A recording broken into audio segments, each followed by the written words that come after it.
You know that I was a gangbanger? So you know, all blood neighborhood, homie, the only white motherfucker. I did go to jail, and I did do 18 months, but never smoked, never sold, and got out the hood.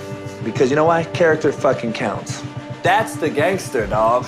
I coached JUCO for 20 years. Left Indy, Netflix, Last Chance U. The way they decided to depict me, and I decided to start my own shit, my own show on the realest show on Planet ERF, the Coach AB show. Didn't know who I was going to have as a co-host. So about 6 years later, I decided to hire Big Smitty, Naptown's finest.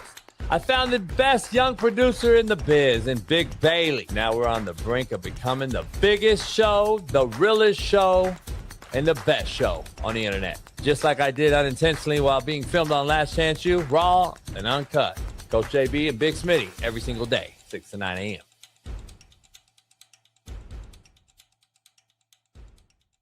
I'm kind of a fucking big deal, bro. What up, what up, what up? Sports Encyclopedia. You ask Steve Kim. Got Trent in the cut. Coach JB. Yeah. Where you at, man? In the gym shooting, I'm Durant. You ain't shooting John Moran. No fucking stupid, we ain't losing. Grind like something to prove it. Came to conclusion that it's proven. Yeah, I'm proven with a reliable source straight from the mouth of the horse. Smitty and JB. JB and Smitty from West Coast to your side, worldwide, we in your city. Keep it 150, we never change what's happening. Hurdle and get it cracking, no capping, we never lacking. Light them up, you motherfuckers better be ready to play. I should have shot this bitch ass in the face. Gay shit, homie, I'm so tired of these fucking gays playing football in my sport. How did Mina Kimes get there? Well, guess who her husband is. Why are you allowing this broad on your network that doesn't know shit? Do you know what a 3 technique is? No. Okay, but you know football and talk football, and it's okay. That's why I can't speak to women in football. Your fucking slap dicks issues get pressed so past it don't get sacked like bags and baggage. Smitty and Jason Brown killed it, yeah, it's a rap. We what the game's been missing, we switched it and filled the gap. Smitty and Jason Brown, we killed it, yeah, it's a rap. We what the game's been missing, we switched it and filled the gap. To put the fear of God in these motherfuckers!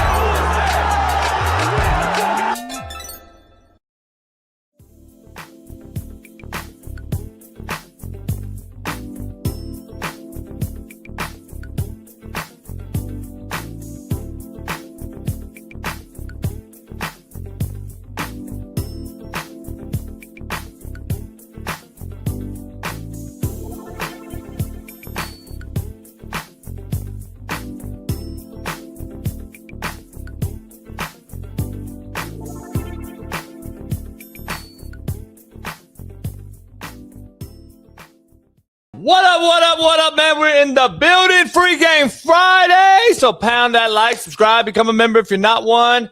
Make sure you head on over to Patreon as well. Fact Not Fiction, Monday through Thursday evening, 7 p.m. Pacific. And head on over to CoachJBStore.com. Get you some free merch. Just another kid from Compton. Yeah, that's what it is. Don't let the door hit you on the way out if you don't hit the like button.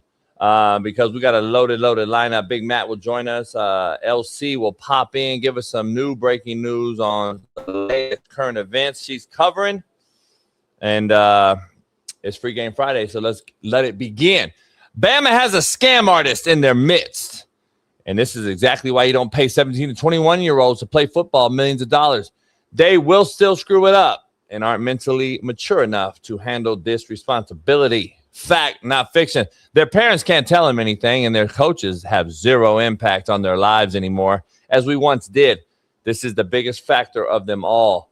The coach who used to mentor men on and off the field, now they simply have zero voice. They have no voice, and the NCAA stripped them of this when the coaches ultimately ruined the future father, husband, and NFL players. If they can't mentor these guys, they're going to be horrible fathers, husbands, and players, period, point blank. We have lost it over money. The NHL playoffs are set, and there will be no repeat because the Florida Panthers didn't make the playoffs. Pittsburgh is back, Crosby is in it, and the Kings will make a run. But what do I know? It's Free Game Friday. Like I said, Big Matt McChesney, Lauren Conlin will join us, maybe a special guest. I'm waiting to see. With kind of some of the hottest news going out, we may have her on. My girl Chrissy. But without further ado, our main man, Far East Sider 317, LeBron hairline having, Lamar Jackson loving. Caitlin Clark swinging. Our main man, Big Smitty, joins the show. Yeah, there you go.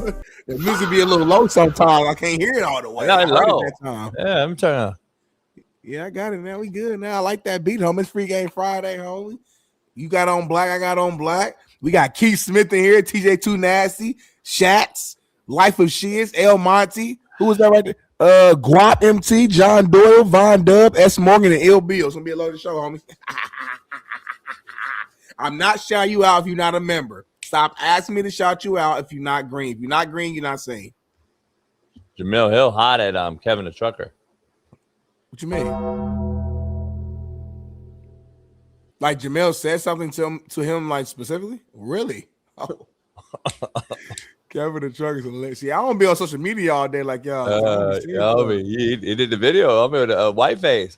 I don't be privy. You got mad at the white face, homie. Oh man. See, I don't be privy. That's crazy. Spell privy. You got it. Sean told Kevin, leave my girl alone, Kevin, on Twitter after Jemele. Jemele said us three are diabolical, and the conversation we were having was meaningless or something. I don't know. I didn't say nothing. I didn't see it. She didn't tag me. I didn't know I was even in it. Kevin, the trucker, made a video of our clip yesterday of me, you, and Sean talking about the white face. It's crazy. Keep saying it too, though. That white face. She had white face on. But man, you all right, homie? I'm pissed off. Why? I rock with Jemele heavy. You what? I rock with Jemele heavy. Detroit. You know what I mean? My whole married family from Detroit, homie. Like my aunt, like that's Detroit, homie. Like 313 through and through. You got me beefing with people that I ain't even beefing with now because I'm rocking with you. Like I knew this day was gonna come. I knew this day, chat. I knew at some point my association with him was gonna mess up my relationship with the others. But it's part of the game, mom. It's part of the game. Go ahead and move forward. Yeah, fuck her. Let's keep moving on. You're loyal to me, homie. What's going on, Toyo? She don't know you, and she definitely not letting you hit it. You don't want to hit it anyway. You wouldn't hit that anyway, though, right? I don't hit nothing. I'm married. GP though, if you weren't married, I don't play those. So when you married, JB, you don't even play them games. I don't even play them games. But I would hit it. I ain't hitting nothing but what I got at home. That's a problem with you dudes, man. You ain't got no self-discipline. You hit this, you hit that, you hit this, you hit that, you hit this, and then you wonder why your thing got the clap or why you got a bump down there, homie. Stop hitting everything with no rubber on, Jason. I should burn a little today. It didn't burn like STD, but it like when you piss a little bit, a jump, that morning jump. Yeah, a little like stuff's in there probably. What you thinking? Nah, nothing major. Probably bad head. Yeah, you gotta be careful with that, though, homie. It's Free Game Friday, Smitty. There's a lot going on. Let some people get in here. We'll do quote of the day, powered by Underdog. Make sure you head on over there. Are you right now? We'll do a little NHL. I got some NHL picks, plus the NBA games tonight. We'll do an Underdog later on in the show. Use our promo code Coach JB. Smitty, everything you were told to wait for is the exact thing keeping you average. Hold on. Everything you were told they can't grasp it. Yeah, go ahead. If you try to grasp it if you want, go ahead. Exact thing keeping you average. That's kind of deep when you really break it down, man. I ain't gonna lie to you. Realize. Are you even capable? So what you're saying is like, don't wait. Like, do you grasp it? Like, I think you saying like, don't wait. Like, go for it now. Go for it. No, like just wait, Darnell. You're gonna be patient. You're gonna get the money. The bag's coming. Blah, blah. Shut the fuck up. I've been hearing that shit for 50 years. Yeah. I finally said, "Fuck it, man. Let me go stop being average. I'm not waiting for nobody." Go get that shit. Go get that shit tomorrow. Go get that shit right now because there will be no tomorrow. Contrary to belief, powered by Underdog. Smitty, comfort isn't success. It's just failure dressed up in convenience. contrary to belief. Yeah.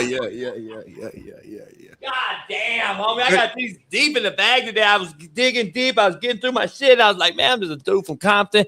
I said, let me find some shit that made me get out the hood.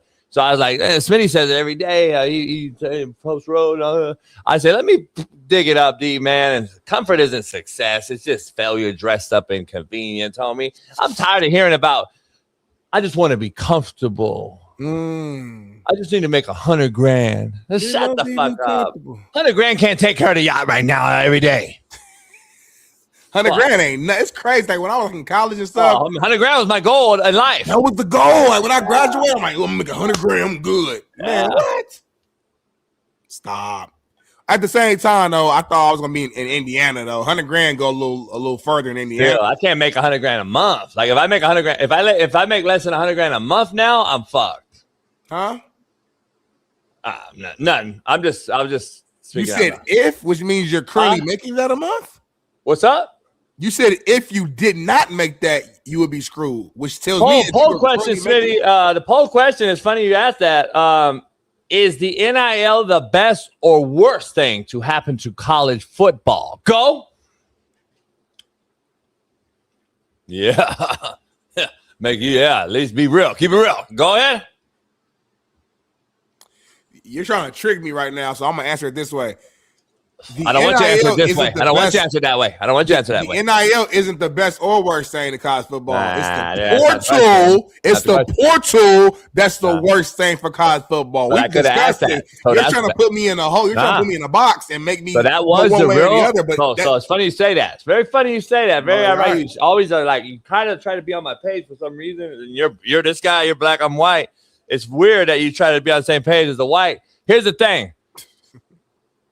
The original thing is the portal the best or the worst thing? I took it off, though. I took the portal off. We've already talked about the portal. That's the problem. But we've already killed the portal. In a weird box. We've already killed the portal, though. Like, we already know the portal is, you take a portal away, and I don't care. You can do NIL because that makes them, it holds them accountable. You put the portal, take it away, NIL's cool. But right now, we got both. So I have to say the worst of two evils is the NIL right now because you can leave and try to get the bag. This is why NIL, to me, is causing this whole Bama scam that we have on our thumbnail, all these other scams that we continue to see every day. And these kids are getting paid and still trying to come up. This is why, because mentally, Smitty, we ingrained a certain way. Like we grew up in the mud to go get this, be this way, and we got it, and we don't realize it. And we still got to go try to do some more shit. We are not ready, homie, at 17 to 21-year-old to fucking understand what millions of dollars can give us. We're not ready for that. We shouldn't get it right now. They should go into a trust, homie, into the mama account, and the mama understands and gives you, rations it out to your ass. You're not grown. You're 17 to 21 years old. Even though you said, I'm 18, I'm grown. You ain't grown. You wrecking cars out here right now, fucking killing folks, driving reckless. You don't know what grown is. And then you don't want to take accountability for it. You're not even responsible for your own goddamn self. You're a little less somebody else's life, and we're watching it every day. We're watching these kids go down this slippery slope, and it's because of the NIL. And yes, I agree with you. The portal is the main culprit, and if you took it away, I could say the NIL wouldn't be as bad. But it isn't right now. You still have it. So right now, to me, boom, NIL is the worst thing. And I'm just saying, I'm not mad. I want them to be paid. I've been that way my whole time on this topic since it happened, but not this way.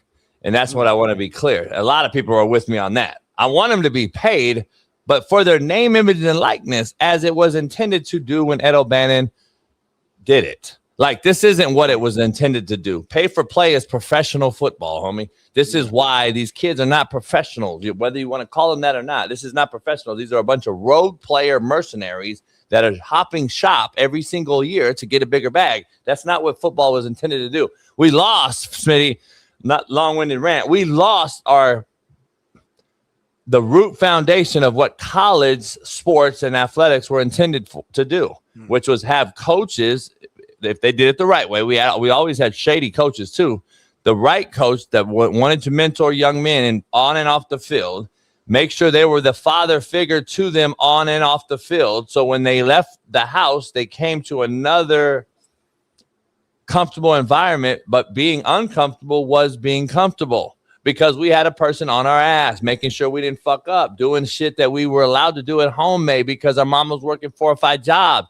We don't have that no more, homie. We got a coach now catering to motherfuckers so they don't leave their school and paying them to stay. That's not how you mentor and grow young boys and turn them into men, period. And that's what we're doing now, and we've lost it. So if you're putting me in this box, I would say the NIL is the best thing to happen, only because I'm taking the perspective of, like, you know, I always use myself as the example of, you know, that kid who grew up with not a dime to his name, a guy who, you know, didn't have, you know, never even thought about college until late in my high school career, because that's when I started seeing my teammates and the upperclassmen get scholarships and go to school. So that's when college became a reality for me, because that was never something that we was talking about growing up. It was like graduate high school, get a good job, and go from there. So, like, for me, you know, when I think about the NIL dollars that these kids are getting, like, they're literally getting life-changing money. Now, does there need to be some sort of protocol or some sort of, like, advisors, trusted advisors that can really help them manage that money, make it stretch long-term, put it in an IRA, you know, some long-term investment, of course, like, there's some education needs to be held for sure with these young folks. You know, hell, college kids in general just need financial literacy education, because a lot of us just didn't get it. So, like, that's something that needs to be happening anyway. But the money itself, I mean, when you grow up poor and broke and you're able to get life-changing money, you know what I'm saying? Even if it's like a 5-year life-changing, even if it's like, you know, 500,000, whatever the case may be, that's still, like, when you come from food stamps and stuff, $500,000 is a lot of money. That's a lot of money that can maybe change your life in the short term, but if you mess with it the right way, it can set you up for success. A lot of people graduate from college with not a dime to their name. So if you graduate college and you got a little bit of, you got a head start, that's a blessing. So to me, I'm calling cap. Only, not to interrupt you, I'm only calling cap on because you keep saying life-changing money. It's not generational wealth yet. When you make $500,000 at 17, 18 years old, what are we seeing? The first thing they do, they go buy what? Cars. They go buy all these different fucking stupid things. That's why I live with education. I said that. That's what I'm saying, though. If you had to ration it and give it to moms and put it into account right away. See, back in the day, I'm going to be real.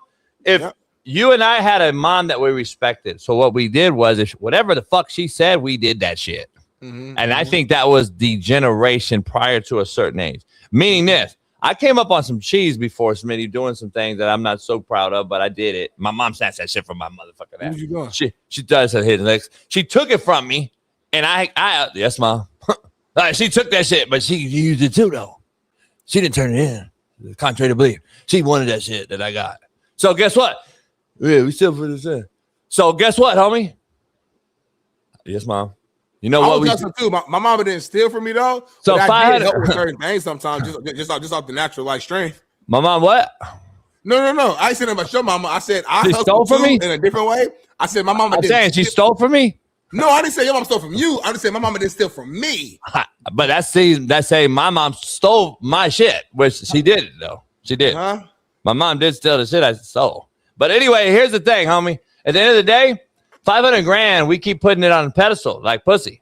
$500,000 ain't shit. These kids will fuck $500,000 off like this. Homie, stop saying it's generational wealth. But you gotta stop saying it's generational wealth. If we give that $500,000 to our mama and she say, "Mama, life changing," not life changing, homie. It's not life changing though. $500,000 to somebody who's on food stamps will change their life. It might change their life in the short 5-year window. Thank you. Don't say it's life changing. It's not life changing. It's time changing. It changed my time right now, my current time. We saying the same thing differently. I'm not saying generational wealth. I know what that's generate. That means I can pass down to my kids. I'm not saying that. I'm saying if I get $500,000, that listen, unless you just super stupid with your money, like just super dumb, like $500,000, you gonna stretch that. We're seeing it every day. But again, that's why go back to the beginning of what I said. You need education. It's not just these. We've been needing education. I needed financial literacy education. We just don't have it. A lot of people in our community just need it because we just don't know. We never had it. This NFL players, they get the money and do the same thing that you're talking about because they don't have the education. So why do I get the money at 17 or I get it at 23 or I get it at 30? If I've never had money and I've never been educated on what to do with said money, I'm going to make bad decisions. So at some point, it's not an age thing necessarily. It's an educational thing of just literally not knowing what to do. So that's what I'm saying. And but you the would money itself is a blessing. You would force kids to learn what to do if they weren't able to hop from school to school and actually have some sort of philosophy and ideology foundation, meaning some concrete foundation from a certain person, like a coach for 3 or 4 years instead of 4 coaches in 4 years. So it goes back to the beginning of what I said, the very beginning, which I said transfer portal is actually the worst thing. But since you're not allowing me to say that, I have to go with here and I have to bring you another angle. Well, also, another thing too, you mentioned that NIL is not set up right now the way it was meant to be. You said name, image, and likeness, which I agree with that. But I don't have a problem with the pay for play. I actually don't. But my problem is the fact that you can get paid to play and then you leave and play somewhere else and then you leave and play somewhere else. So if it's pay for play, cool. Do what Steve Kim been saying for a couple years. Make them sign actual contracts. Okay, cool. I'm gonna give you $5,000. You're here for 3 years. You can't leave. If you do, your contract's broken. The money get back. Like that's simple. That's straightforward. I think there's very simple rules that could be thrown into place right now that will solve all this. Solve all this. Either if you don't remove the transfer portal and you keep it the way it is, okay, cool.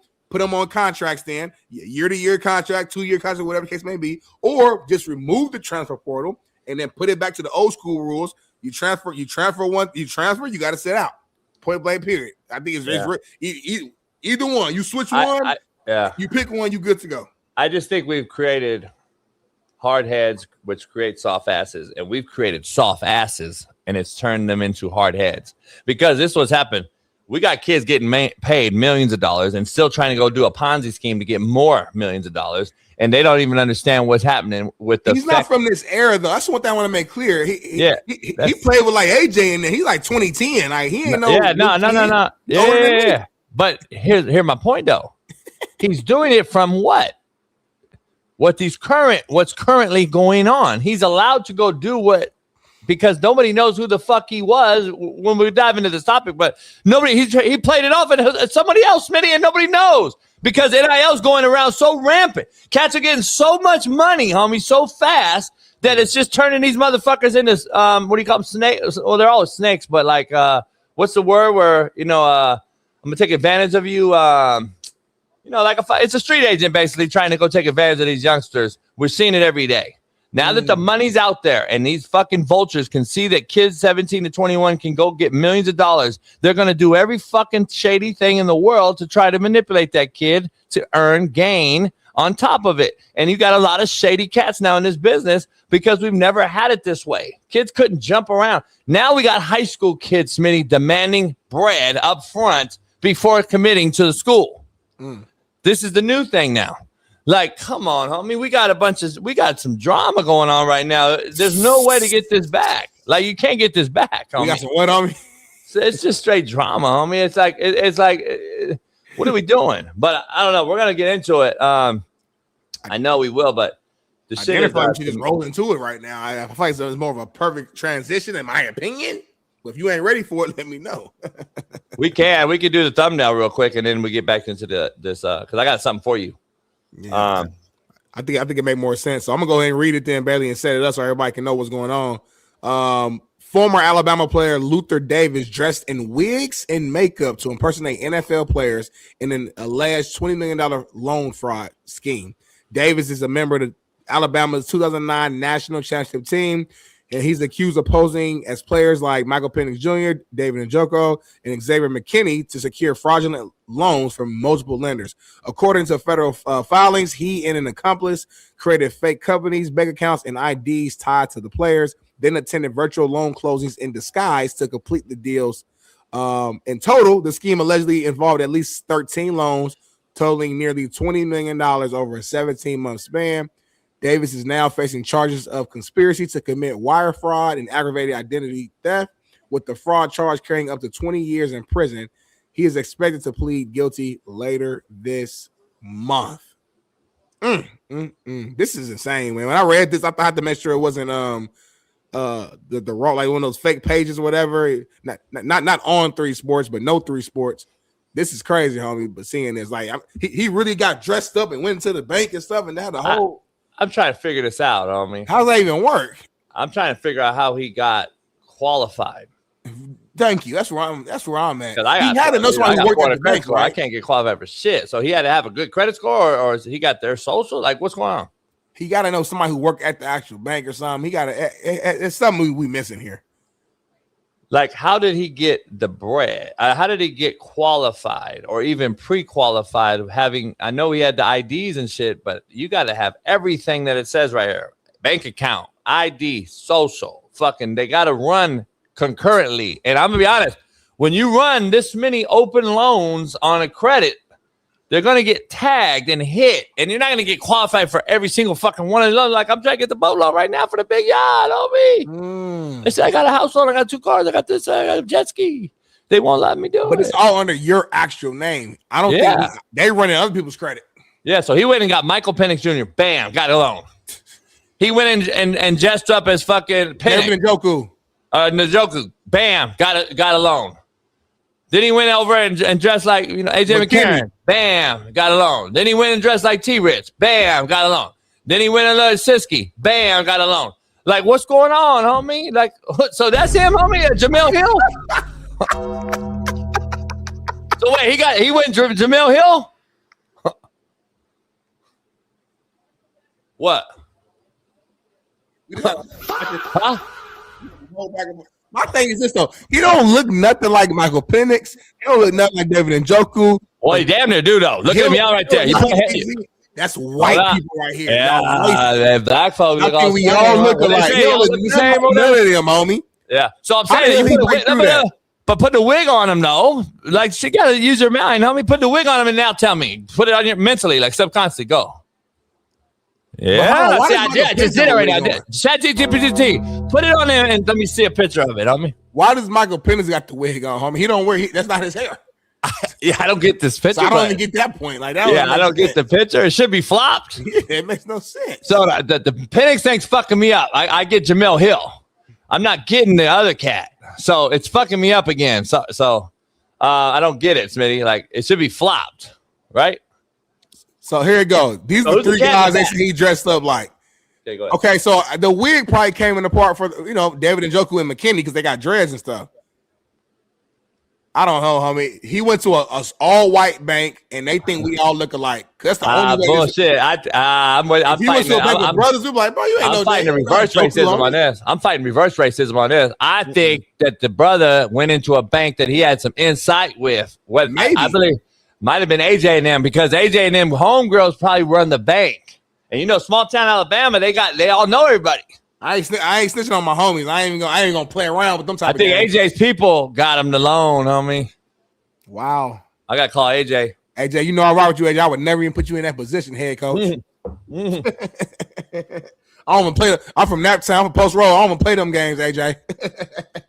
This is crazy, dog. Like, there's no getting out of this one for old boy, for Buddy.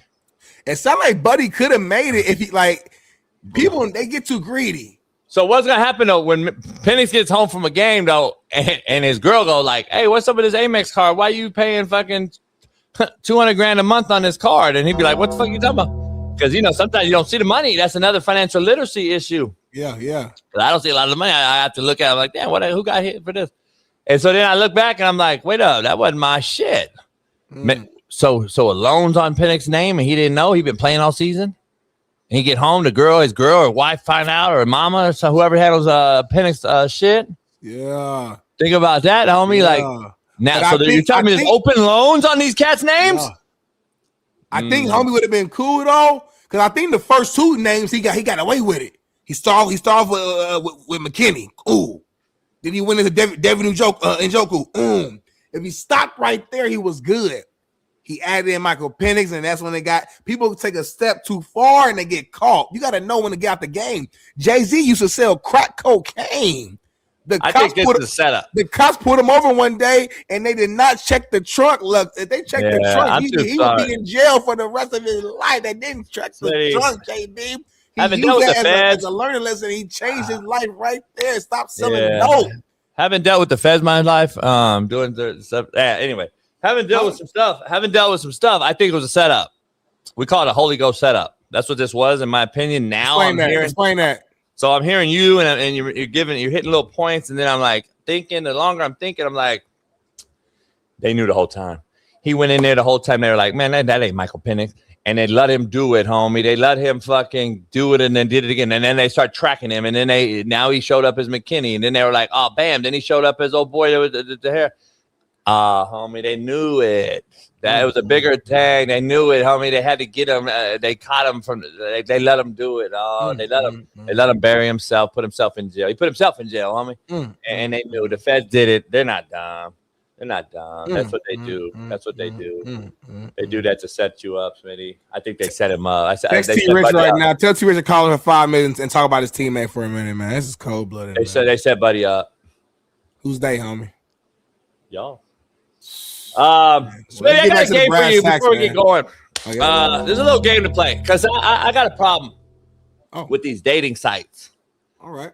So the dating sites, I've never done one particularly myself, but I know people that do. And so I got somebody to help me. And I told him, screenshot me the picture of that. And I said, I want to know what they are. And he's like, what you mean? I go, I want to know if they're like liberal or they conservative. Because I think there's a misnomer out there. We got a misconception on what people look like versus what political party they're affiliated with. We judge a book by its cover, Smitty. We do. So I want to call this judge a book by its cover. Because see what happens is, Smitty, we look at the pink hair, the nose ring, and I automatically, what I call them, made up human, right? So I'm like, that's made up human. I want to test the theory. I want to know if it's true, fact, or fiction. So I want to know. I want to see. Let's pull up some broads, and then we'll show you what they are. Bailey did a hell of a job. Oh, a sister. Is that a sister? I do not know, Smitty. I do not know what they are. Smitty does not know what they are. I don't know what they are. Bailey's put this together. I'm sure he's going to try to trick us. And we're going to guess what she is. So in the chat, as you drop your comment and drop $100 each person for commenting, Venmo, Venmo. Make sure that you put conservative or liberal. Oh, boy, said liberal. I'm really locking in. Someone said that's a dude. We should go members only. Liberal. I'm looking at the odds right here. So let me ask you, Smitty, from the gate first. Yeah. Why people say she's liberal? See, that's the thing. We got to stop the race thing. Because she's black. They're automatically saying she's liberal. Yeah. No, I got a sister coming over tonight that's a conservative, homie. There's a lot of black conservatives. I'm actually conservative right here. I'm gonna show you old girl that's coming over tonight. She's conservative motherfucker. And shit, we're gonna talk shit about y'all tonight. Huh? Track and field or I mean, we'll show you. I'll show you that. It's a different one. It's a different one. Yeah. I'm going conservative. I mean, it's something about her eyes that's telling me conservative. Sorry, I can't explain it. It's something conservative with her eyes. It's her lips to me. Okay, it's the lips for you. Okay. Yeah, because I think she wanted that twist. I think she got that salt pepper homie hands. Okay. That shaker hand. Moderate's a good. I don't know if we have moderate in there, baby. Do we have a moderate in there, straight down the middle, splitting this pipe? I don't know. I think we just got conservative. And Bailey said we only got conservative or liberal. There's no moderate. Black or white, no middleman, no gray. I'm a conservative, man. I think she's a Trumper. Blacks for Trump. Let's see. Let's see what she is, Bailey. Go. Oh, 1 for 1. Yeah. 1 for 1. Yeah, that's pretty good, Smitty. Pretty good. That's a good guess, though, because I don't think you could do that consistently. I think you would say the sister's liberal every time if it wasn't brought up in the chat. That's lazy, though. That's lazy. Like I would never say every black person is liberal. That don't make sense. Break her down real quick. So she's meta, whatever that means. That's her job, I think. Oh. You went to SC. Chris, you know her? She Christian and most Christian conservative. You know what I'm saying? Like, but that's a false narrative too, though. No, it's both ways. It's both. But what I'm seeing a lot of like fake Christians over there. I see liberals kind of associated with Catholicism for some reason, even though it's Christianity. She black African descent, Hispanic Latino. Okay. Yeah, that's a lot of Hispanics who voted for Trump, and then they got mad afterwards. Yeah. Nah, that's not it at all. I knew how you flip it. You flipped it. No, I'm just saying that happened. Life partner. What's life? I don't know the dating app. She's looking for a life partner. She's looking for somebody for a life partner. Yeah. Imagine someone's daughter coming up on this segment. And she's monogamous too, so she couldn't be with you then. What's that mean? Break down monogamy? One partner. That means there's no like no side around, bitch. no. I can't have a side bitch. Exactly. I got you. Let's go to the next girl. Conservative. Trump.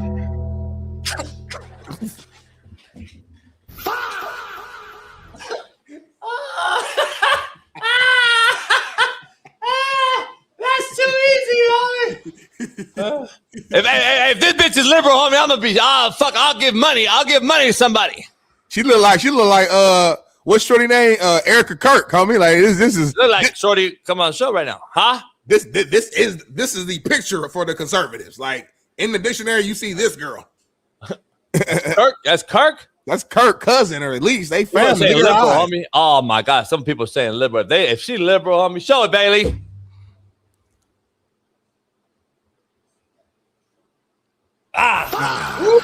No way. Ain't no way. No way she can be liberal. Easy. Hell no, there's no fucking way. That's Tiger's bitch. So let's break it down. So she worked in accounting. We talk about financial literacy. We might need her for our show to break down our numbers. So Sean King's privy, Christian, Alpine, conservative. What's Alpine? Huh? Oh, that's where she from, Alpine, Colorado, or I guess so. I didn't know what that meant. But the long-term relationship. The house is where you're from? Yeah. All right. Or where you live at. It says long-term relationship, but open to short. What does that mean, Jason? I need to holler at her. How do I get her? How do I get her account or whatever? You gotta swipe right. You gotta like it or something. I don't know. I don't have a thing, but all right, next girl. Open to short means she want to smash. Oh, she liberal? Yeah, 100%. Really? Easy money. Her cheekbone structures in her eyes. She got surgery in her face. So That's hold liberal. on. Nah, more conservatives get liberal. I guarantee. Yeah, really easy. It's easy. I see money. some Trump in her. No. Nope. Not in her, but April. She liberal. D Jones says she date brothers, so she liberal. Chat. She's liberal. I got cross vibes here. Showing titty. Like, come on. I'm gonna go conservative. Here you go. Because I think something's up. Something's up. Look at the cheekbone, homie. Yeah, she's probably liberal. Fuck. I'm gonna change. Is she a man? You can't switch it. You can pick your answer. All right, fuck it. I'll do it just to change the game, so we're not all tied. Go. Ain't no to change it. You pick the answer. Ain't no flipping back. You already said what you said. Homie. Show it, baby.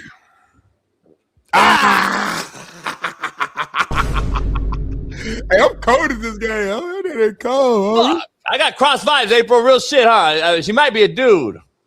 Spiritual, liberal, long-term relationship, monogamy. So no cheating on her either. Yeah, I'd swipe. So which way would I swipe for her? Me personally? Do you want her? No, fuck no. Swipe left. I'll swipe left. All right, next.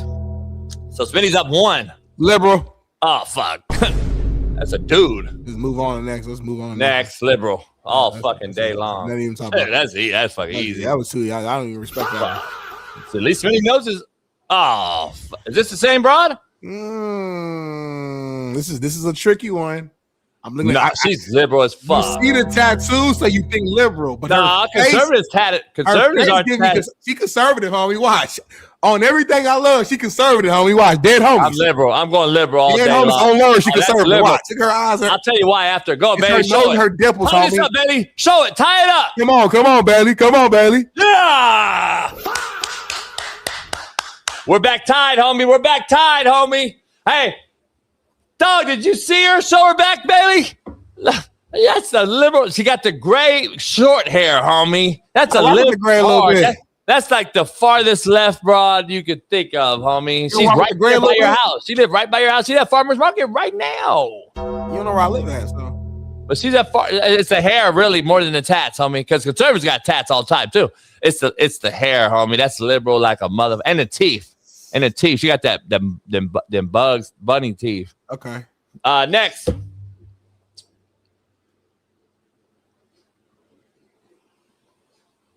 Is she Mexican? She might be Persian or a dude. Is this a dude? Nah. Smitty, there's no dudes involved. I want to be clear. So you don't have to guess for that. There's no made up humans in this. I think she's Middle Eastern, no, or Mexican. Mexican. This Mexican. I'm looking at the restaurant. She owns the business, not solely hers. A family owned business that got passed down, so she like runs it with her family. Huh? I think she got Persian in her. I don't know. Because now I'm thinking if you a business white owner, in her. if you're a business owner, then you're thinking about taxes. Man, this is tough. I'm gonna go conservative, man, but I'm not confident.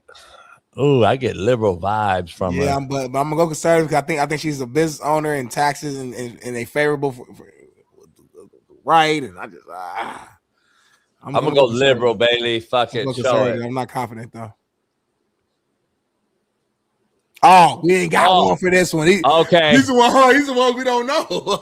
Okay. Well, this is our own decision. Man, he's got to talk about it. So we won't know what they are on this one. I'm gonna go conservative. I'm gonna go liberal. Yeah, I'm just going conservative. I just think her background. I'm looking at it like, again, this is a successful restaurant. But if she's Persian, Smitty, I want to. If she's a woman, because you got a square jaw frame, the jawbone line fucks with me a little bit. Women got strong jaws sometimes, and strong, I think she's Persian, and she got cool like shape down low, like her stomach down to her, like got some hips on her. Looks like I'll hit. Next one. Liberal. Yeah, liberal. She like brothers. She like a Mexican, Hispanic that like brothers. Her song on her thing is Kendrick. TV off or whatever. I'm gonna go liberal on that one. Next, Kendrick TV off is crazy. That's liberal right there. The abs, the rib tattoo to the hip. Nah, the tattoo on the side conservative though. That's liberal tattoo. I'm telling you, that's liberal tattoo. Really? How you know? And then it go all the way back to the cheek too. You just can't see it.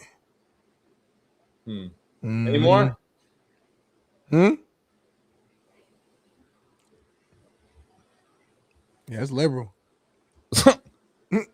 Why? I don't know. Something about her eyes. Those fucking eyes look retarded. One eye cross-eyed, a motherfucker. Her eyes match her titties. Everybody got her eyes a little lower than the other eye. If you really lock in and look. That bitch eye turning this way, and the other eye, that ain't no turning lower. her head, homie. She got an eyelash. Her eye ain't lower than the other eye. It's fucking. She got an eyelash, and she turning her head to the side, homie. What are you talking about? That's regular stuff. Those real titties, though. But anyway, what's that? Anyway, man, good game, man. We have to expand on that game right there. Is she Persian? Because if she's Persian, I want to try to find her. Just to ask her. What's going on with you and Persians lately, homie? I don't get that piece. You heavy on the Persian right now? I met two new ones, and I'm on this kick because they're like vibing. Is the Persian the person you cooked the lobster, the shrimp, and the steak for the other night? Yeah. But anyway, man, let's get into brass tag. We got a lot going on, Smitty. You brought this up so many times, so let's actually see it. I'm hurt and upset about this. I actually rock with Jemele, and now I'm in the crossfire. So Jemele Hill responds to the Coach JB Show's comments about her on X. So I guess it's a Kevin the Trucker video. This is literally right-handed guy. My first time seeing this. I didn't know either. I don't know right-handed guy. I don't know what's about to happen. So I didn't know either. Let's just go ahead and show it, baby. Face me. Is Jemele Hill white now? Jemele always been light skinned with freckles. No, she hasn't. Yes, she is. Stop. She had Sean, never been this light Sean Cook, Sean. Thank you. Sean Cook. Say it again, She never been this light skin. She never been this light skin. No, she never been this light skin. Sean, say it again, Sean. I work with Jemele. When did she have blonde hair, Sean? The conversation is closed, Jason. When did she have blonde hair? Chicks wear weaves and wigs. And No. When did she have blonde hair and light skin like this? I don't like looking at you on the double screen because I get confused on who's the real person right now. No, me too. It's funny. Like when we played the video, I thought it was you live talking. I was like, me too. Yeah, Friday, long week. Okay, so show me Jemele's her actual response to it.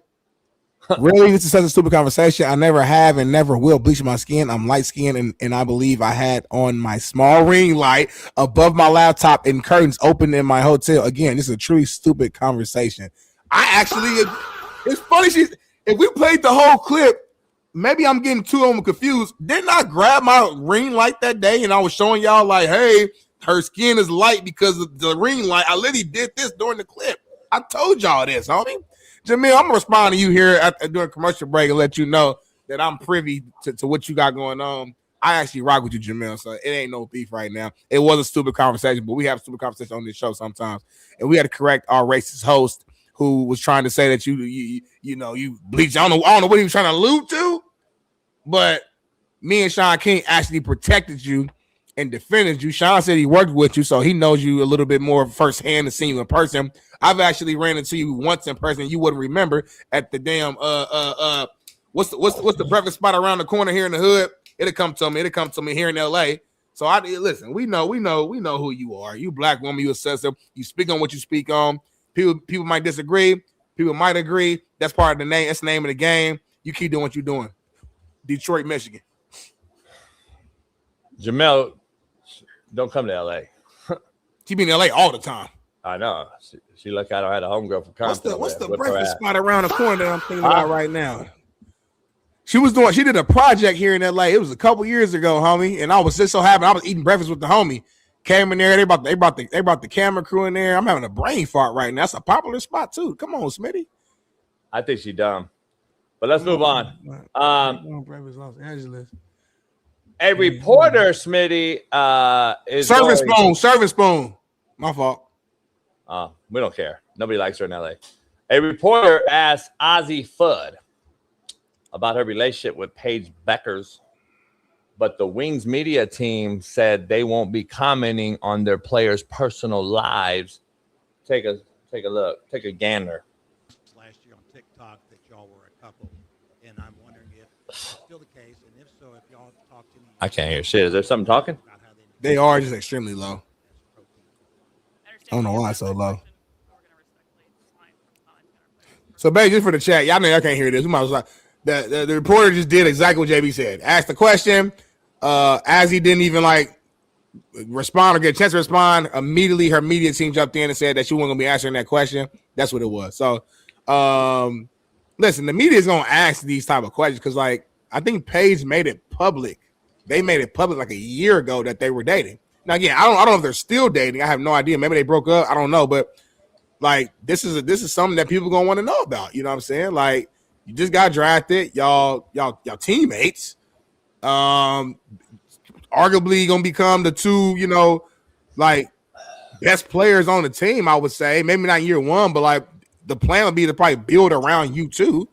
So if that's the case, they want to know. They just asking y'all still date? What's the situation on that? Because that's gonna be a big storyline. Your 2-star players, number 1 overall, picks.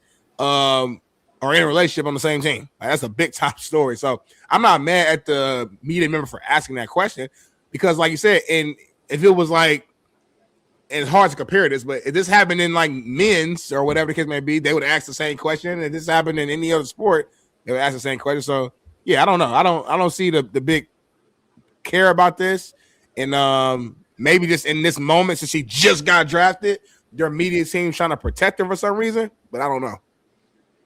Yeah, I don't know much about it. I'm trying to find this. Did you see the broad that was on ChatGPT asking questions to ask? You haven't seen that shit? Nah, I haven't seen that. Bailey look for it and try to find it. People blasted me yesterday sending it to me, and I can't fucking find it. That shit was comical as fuck. Do you have a problem with the Dallas media though? I guess not allowing a certain question. Is that something that you've seen in your career as an athlete at all? No, I didn't see it. I'm saying. That's okay. I didn't see it. So the WNBA is a lesbian cesspool. And that's really what it is. And it's full of lesbians. They promote it. It's a crazy term, though. I've never heard that combination. Yeah, it's a cesspool of lesbians, carpet munchers, taco eaters. What happens is this: if the men were to do it and they were just all flamboyantly gay, openly gay, we'd have an issue, right? We'd be talking about it. So they'd have to still hide it. The women go out and they're protected. They can do whatever they want. They can say they're openly gay, they're married, they're wooty woo, and it's promoted. You like people like you love it. You promote it every day.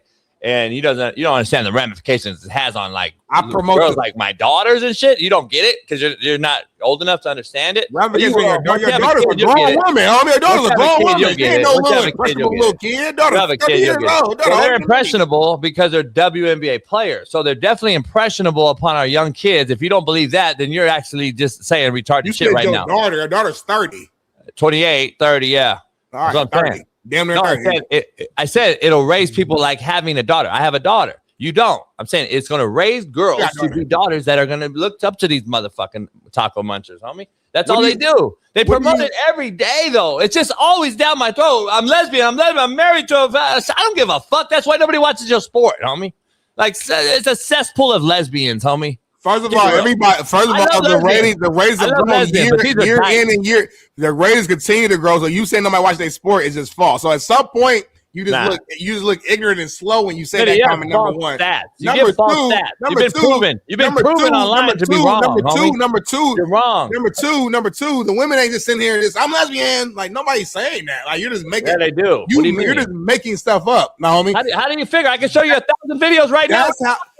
That's how you feel because I can show you. If there is a lesbian couple, why are you lying? If there is a lesbian couple, they're supposed to just hide it because to make you feel better.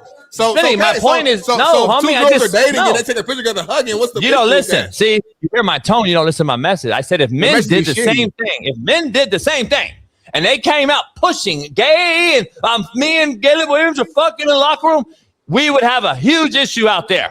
Women do it and it's cool. Y'all accept it. We accept the lesbian movement and they can shove it down our throat all day long. The WNBA is a fucking lesbian festival, homie. What does shove it down our throat mean in this situation? Like no, for real. No pause. You know what I'm talking about. No, I'm not talking about. Forget all the pause. I'm saying, what are you seeing from WNBA to where you feel like they're shoving it, like they're forcing it? Like what do you? Show me a girl. I'm not seeing them forcing it. I'm gonna show you. She's trying to actually avoid it right here. She's trying not to talk about it. The media brought it up. D Jones, show me a woman on WNBA interview that doesn't come out there and talk about her wife, her girlfriend, or otherwise. Show me one that says, hey, you know what?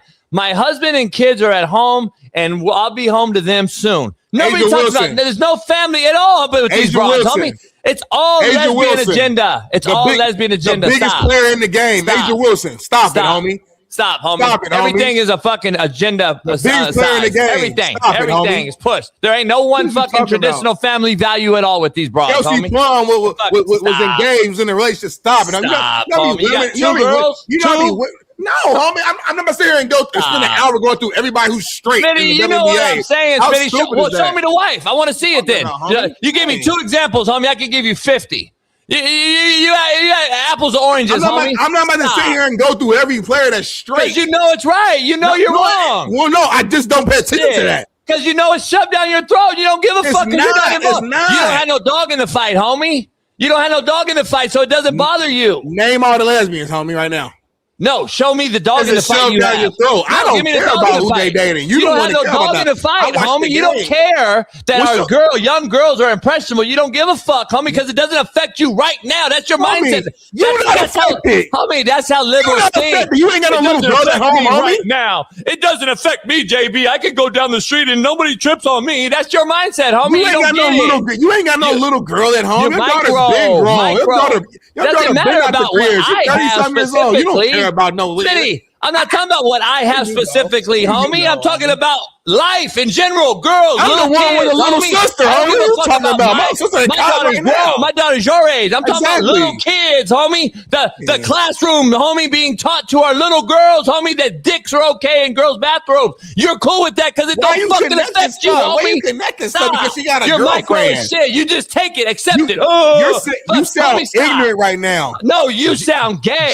Just because you get loud don't mean you right, homie. Because you know I'm right. You're 50 and slow. That's embarrassing. You're 30 and 50 and slow. Like that's actually like a problem. I hope when I'm 50, I'm like wisdom. I'm just like a different level. You 50 and slow. I'm too smart for the show. You're the slowest 50-year-old I ever met.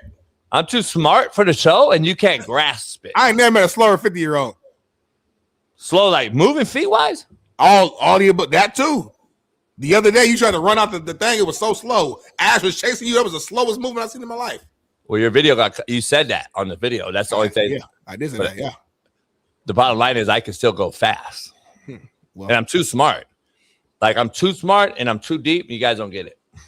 what happens is you get real loud and then you like shift the conversation to like another point and try to prove that The point. loud part, but they got nothing to do with the original point. And then you move on to the next topic. I've learned you, homie. Like you might get to other people, you can't get me. You haven't learned me. Yeah, I got you broken down to a T. I know your type. I know everything about you, homie. Hey, baby, let's stay on for a minute because we only have LC for a hot minute. She's gonna hop in here in 1 minute, and then we'll take a break. Hop on right now. Yeah, we're gonna take a commercial break right after her. But let's show that video that Bailey found it. He found what I was referring to earlier. I want me to break this down real quick. Good. That was too quick. Oh, good questions after a tough loss in baseball.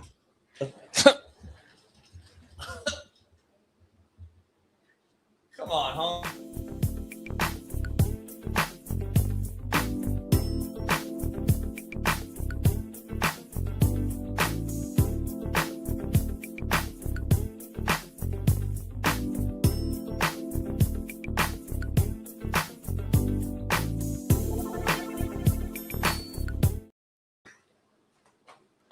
Fuck it.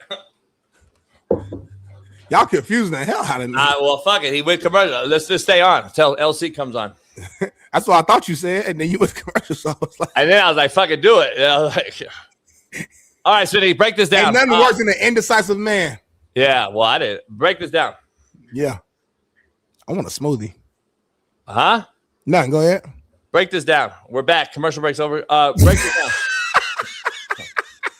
It says good questions after a tough loss in baseball. So I don't know. I'm actually really confused. I was hoping that you'd be able to translate this WPS. So what happened was, this is the, correct me if I'm wrong, Bailey, is it the Seattle Mariners beat writer? Oh. Seattle Mariner beat writer was caught on ChatGPT or whatever, asking a question to ask the players after the game, homie. No way. You're cool, right? All women belong in this space. They know their shit. Go ahead, defend it. They earned it, right? They're good, right? Go. Why does everything gotta go back to women and men? I'm just saying. Damn straight. I would think a man would have a couple questions and doesn't have to Google it. We saw Stephen A. playing solitary Let's in be the real, playoffs in the NBA finals, homie. Because he didn't have to ask no questions. Everybody doing whatever they doing, homie. That's Solitaire is not saying. questions to ask somebody. Homie, listen, one thing you got to stop doing on this show is you find your one example or whatever that fits your narrative. This ain't one example. And then you stretch your arm out and say, see, Smitty, I this told ain't you one example, this homie. is why women shouldn't be Smitty, here. I don't know Like, how you what? defend Stop, it. homie. This isn't Like, one stop it, example. homie. This is the Diana Rossini, Dirty Dianas, and all these broads getting jobs, and this is what's going on. But we don't have time to talk about it. Forget all that. We have our great journalist on a Friday hopping in to give us some news that happened last night that she's been covering particularly, specifically, and she's already talked to LA County Jail and everything else that's going on with this particular case. We're also going to ask her before she gets out of here. She only has a few minutes with us about our main man, Jones. Our main girl, Lauren Conlin joins the show briefly for Friday. What? Ain't she wearing your favorite color, JB? Pink. That's pink. I know. Sorry, I I'm know, so Lauren. tired, you guys. So this will I know. be brief. I know. I told Jason last night, I'm like, my eyes are bleeding, you guys. Like, this is when I know. I was kidding. I know. I'm with you. I appreciate you so much for hopping in. All right. This guy you've been covering who got caught up right over here by my house, right outside my house in the backside. I wish I'd have caught him. I'd have put him, but boom, boom. But I didn't see him. It's crazy. I had sources tell me he was hiding out. This is the singer David. He was hiding out in LA after this poor 14-year-old girl's body was found. And I hate saying the frunk, but that's what it's called. The frunk of his Tesla. There has not been an arrest until now. It took 7 months. And what's crazy is that this arrest, this is not an indictment. People are asking me for court papers. And I'm like, guys, no, the DA's office is going to get this by Monday for filing consideration. Right now, he's just been arrested on suspicion of murder, but he is being held without bail at the LA County Jail. I think it's I just tweeted it. The 77th Street location. He was arrested last night at 5 p.m. PST. He was in booking by 10:12 PST, and I requested the mugshot. So yeah, I mean, I also received information that this arrest, while they did convene a grand jury in November, and that's generally what happens in certain states, this arrest was actually made based on probable cause. So I guess I have that one question, like what changed from 7 months ago to now that all of a sudden you have probable cause to arrest this guy? And no bail. Wait, what's that? And no bail. Like you've been out 7 months. Now all of a sudden there's no bail, and like it just went from dramatic. It went from nothing to dramatic. Yeah, I mean, no, I think that I've been reporting on it for 7 months. And so I have had some updates. Like, technically grand juries are very secret. We're not supposed to know about them. But because David's family, they're from Texas, they filed this writ of habeas corpus because they didn't want to travel to LA to testify, and they were subpoenaed. That was a huge deal because what happened was some LA court docs got unsealed attached to that appeal, and we got to see grand jury docs that said the people versus the state of David Burke, where he is a target for murder. And then we read in these court docs by the Los Angeles Superior Court that when Celeste was found, and trigger warning, I'm sorry, this is horrible because she's 14, he had purchased 2, quote, cadaver bags, 2, and her body parts were in there. And guys, again, trigger warning, dismembering a body, it's not like Dexter. It's not like ding, ding, ding, ding, ding. It's not like that. It's not, it's very terrible. So, I mean, Lauren, whose car was he in?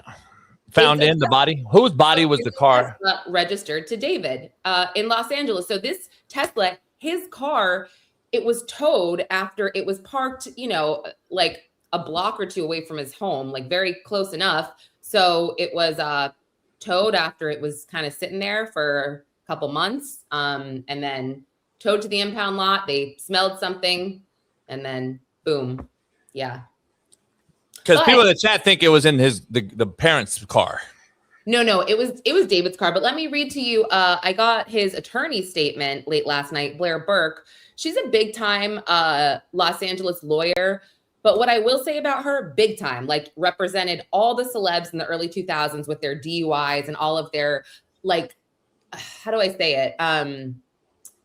Just their, almost like a fixer, right? Like she was never like, oh, I'm going to get you, out of this murder case. She's tried murder cases. I think there was one in LA, like this hairdresser last year or 2 years ago. Do you remember this? Like, yeah, she tried that. But anyway, her name is Blair Burke. But again, very high profile, just not necessarily a high profile murder attorney. But she said, hi, Lauren. Okay. She said, wow. Sorry, now I can't get the attachment. Let me just go to my Twitter. It's put right in front of you. It's on the screen, I think. Oh, it is? Sorry. I was trying to. There you go. Okay. So, sorry. I was looking for it in my email. You're good. So, okay, go break this down. No, I'm brain dead.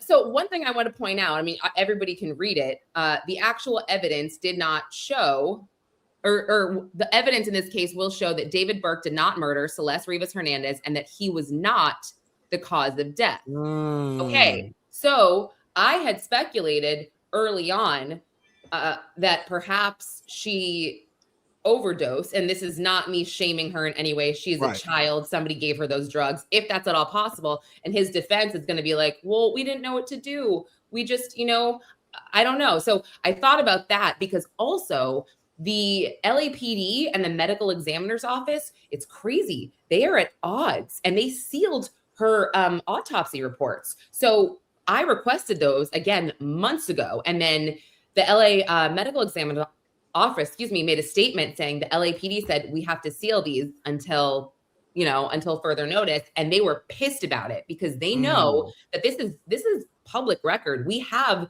the right to know. So it was speculated upon that her body, again, was so badly decomposed, they could not figure out a cause of death. So the cause of death is undetermined. Now, when you have that in court, it's not like, he can't be convicted of murder, but it's a little harder because you've got a medical examiner going up on the stand being like, cause it, I don't know.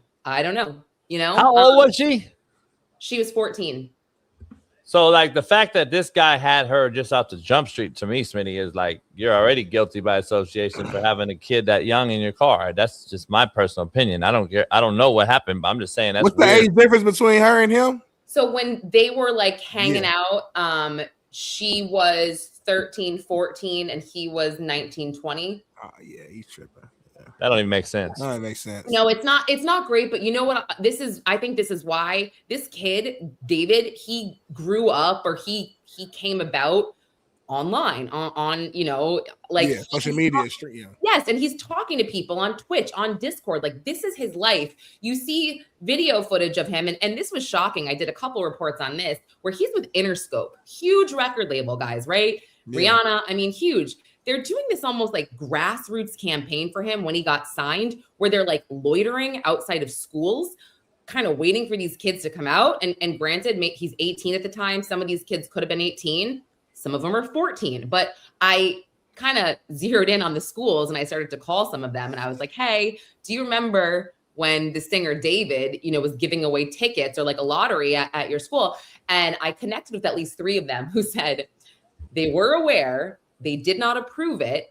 It was not related to the school in any way, but they only knew about it because of social media. But what he did was he would go on like the property right next to the school. So it wasn't quite, but like, I'm sorry, if I have a freshman, a daughter who's 13 or 14, and there's some famous singer and his adult ass manager being like, you guys want tickets? Like, oh, give me your handle, give me your screen name. Fucking grooming 101. No. And I was getting crap for that. So I put that out there as some original reporting, and everyone's like, he's the same age as them. And I'm like, don't. Until you're a parent, you don't understand. You don't. And I don't know if D Jones is a parent, but D Jones is a fucking delusional idiot.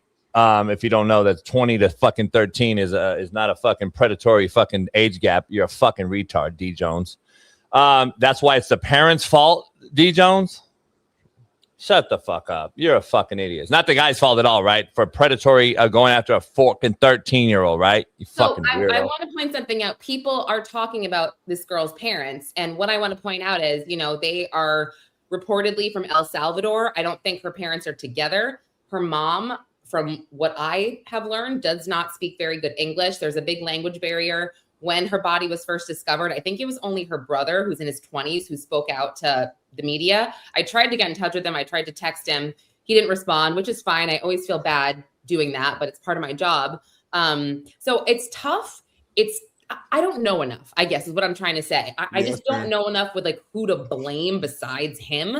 This girl, though, she did run away multiple times, and they did not report her when she came back, which is irresponsible because she's still in this system. And then when she did come back, I believe she stayed with one of her cousins who was in her 20s. And that's concerning. You got a 14-year-old girl that's staying with like a 21-year-old's cousin. That's when I will say, I don't know the inner workings of her household. But yeah, me as a parent, that would be a no-go. You're not staying cousin. Yeah. You're 14 years old. She's in college. Fuck out of here. Like, no. So, or, you know, but again, I don't know enough. Was Celeste one of those girls that you just couldn't tell her what to do? She, you know, but I feel horrible. She's a child. She's a little girl. And I cannot imagine what her last moments were. It drives me insane. She's so, like, right. 14, you're so little. Yeah, that's it. That's crazy. LC, before you leave, I know you got a second. Damon Jones is going to be the first guy to plead guilty. We've had him on our show, obviously. I meant to tweet this yesterday, Jason. Oh my gosh, I'm so I feel like I'm neglecting everybody. Can I just tell you, when I said my eyes were bleeding, not to the UFO stuff, guys, the scientist stuff blew up, and I started. The 10th guy. The 11th, but I had reported on this woman, Dr. Amy Eskridge, and sorry, not to just. No, you're good. No, you're good. You're telling me people are hitting you up? I mean, you need protection? You need me to? I started to have imposter syndrome because it started off where I was just researching and they just wanted me to talk about it. And I was good at like just sort of putting it all together. But then all of a sudden they started like putting my face with this story. And I felt I didn't feel genuine. I felt like an imposter. And so like yesterday or the day before, I'm getting all these calls to come on different shows. And I'm like, you know what? I think I would like to do some more independent verification on some of this stuff, get my own scoops before I go back on and just sound like a speculating asshole. Because like, that's what I want, my credibility. You know what I mean? Like I want bingo. You know what I'm saying? I want to have integrity. So I was like, all right, I'm going to just, for 2 days, I did not sleep. I reached out to like Neil McCaslin's wife, to everybody at like friends of Monica Reza, just trying to get information. I'm reaching out to the KCNAC for employment status. And I finally heard back from like 2 people. So I was able to put a story out yesterday on Monica Reza on some of her last moments, which are very, very weird, by the way. And then President Trump says, oh, look, we're going to investigate this. And then Fox News starts covering it. Next thing you know, no one needs me anymore. So I'm just going to slink away. I'm going to slink away and just like keep. Might be smart saying, you don't want them coming because I got to get involved and then I got to show where I'm from. Like, there's going to be a lot of shit in post. No, I know you guys would have my back. If I said protection, the CIA is move in over here. Just move in. Yeah. Get you straight. All right, Damon Jones, real quick. That's crazy. I did not know that 11 scientists. That's just getting to be ridiculous. Why would you not investigate 11 fucking scientists, Smitty, going down, dying? I mean, that's just normal shit. Like, get the fuck out. I think it's a bigger conversation. I think it's not what everybody thinks, but nobody wants to hear that. The more I dig, the more I'm like, it sounds weird. I agree, but there's certain things that more to it, Jason. Individually. However, it's a bigger conversation because people do get killed, right? There does need to be protections for whistleblowers. Anyway, another time. But so Damon Jones, huge pussy right from the start. We knew this was going to happen. This guy, I gotta tell you, I think what? Huge. My audio. I didn't hear it. It got cut off. I said it. I said what I said. I'm not proud of it, but right away, the guy is just he's such a loser. I don't even know if he had real status working for the Lakers. Do you guys even know that? Like, I was trying to figure this out. I could not figure anything out. What? Huh? What are you what? No, go ahead. You're good. Keep going. He's a pussy. What else? Okay. He's a pussy and what else? You know, when you are eligible for bail and you're working this out with the government, it's a lot of the time it's based on what you have, right? This guy should have a little bit, right? You would think. I mean, Chauncey Billups, it's like $5 million bail package. He's putting up this house in Utah and this house here. This guy, I mean, puts up his mom and stepdad's house in Texas for $200,000. That's, yep. I mean, that's like 20 grand. That's all. You don't have 20 grand on your own. You got to get it from mommy and daddy, and you're how old? Not good. Why are you silent? You guys you always talk over me. What's going on? We talk offline and we said we need to be more respectful during your time. So we're trying to just be, Yeah. He's on our show. You never had that conversation. He's been on our show, like literally, like where you are right now. He was there and he was in his car. He was in like an expensive car and shit too. So it's kind of making sense. No, like, he's using a public defender. He's not even paying a lawyer. His lawyer, Kenneth Montgomery, he was Bobby Shmurda's lawyer. He didn't go to court or he didn't do the trial of Bobby Shmurda. But for whatever reason, some of these guys, you can retain them as like paid defense attorneys, but also he's a federal public defender. So I don't know if Damon Jones like requested him or whatever, but this guy is snitching. He is. Sorry. So what is he again before you get out of here? He's a what? He's a pussy. Okay, there you go. Shout out to Lauren for jumping. And he's a snitch. He's a pussy and a snitch. You heard it from here first on the realest show on planet Earth. We can't thank you enough. Please don't clip that. Please don't clip that. No, a lot of time it's not. Yeah, it's not even. The show's so big now. Yeah, the show's so big now. It's out of our hands. Yeah, it's out of our hands. No, for real. But we'll do what we can. We'll do what we can. You guys, I meant you guys. You guys always clip me in like the worst moments. I try to be so professional and so whatever. Paris. And then you have me being like, bitch, did it. And then all of a sudden I'm like, really, guys? Really? That's Paris. Real talk, Lauren, real quick. It don't be us. Like, our show is so big that we have random, like, they're called clippers. They come through and they just pull a moment from this clip will be out here probably in the next 30 minutes. And it's not our fault. We got a TikTok guy. His shit's blown up. We got millions of views already, and he's made a show about us. Oh my God. Well, I have it on my list to reach out to Kenneth Montgomery to get a statement about Damon Jones and his little yapper. So you don't like snitches? No, I don't like who likes. I'll give you his number. I'll give you his number if you want. Damon Jones' number? Damon, yeah, you want to talk to him? Yeah. I mean, he'd be on the show, yeah. He's on the show most of the time. You know what? He's not going to talk to me without his lawyer. So, I mean, I'll ask him. I said, "Hey, are you a pussy snitch?" And I'll just ask him before I text him, and I'll just say, "Hey, are you a pussy snitch?" And then if you are, talk to Lauren.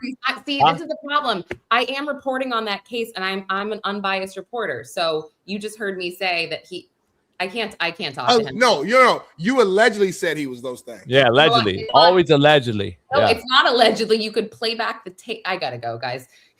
It's allegedly. Lay down. Go take a bath. Lay down. Get some rest. No, I've got a full day. Guys, just pray for me. This is. All right, I pray for you. We'll see you Monday. Get some rest on this weekend.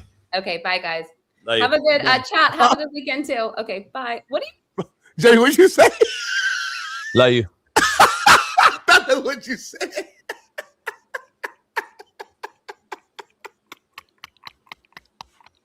I don't know why that was so funny to me. He said like a little boy, like he wanted to say it, but he didn't want to like come out too hard or too like. He said, "Love you." Homie, y'all, this has been a crazy show. This has been an hour and a half. We ain't really taken no real break yet. We did the fake commercial with the hee. So we're gonna do a real 5-minute commercial right now. Bailey said he got to piss. JB gonna do some push-ups. I'm gonna move my car, and when we come back, we got more to Coach JB show at Big Smitty. Don't you go nowhere.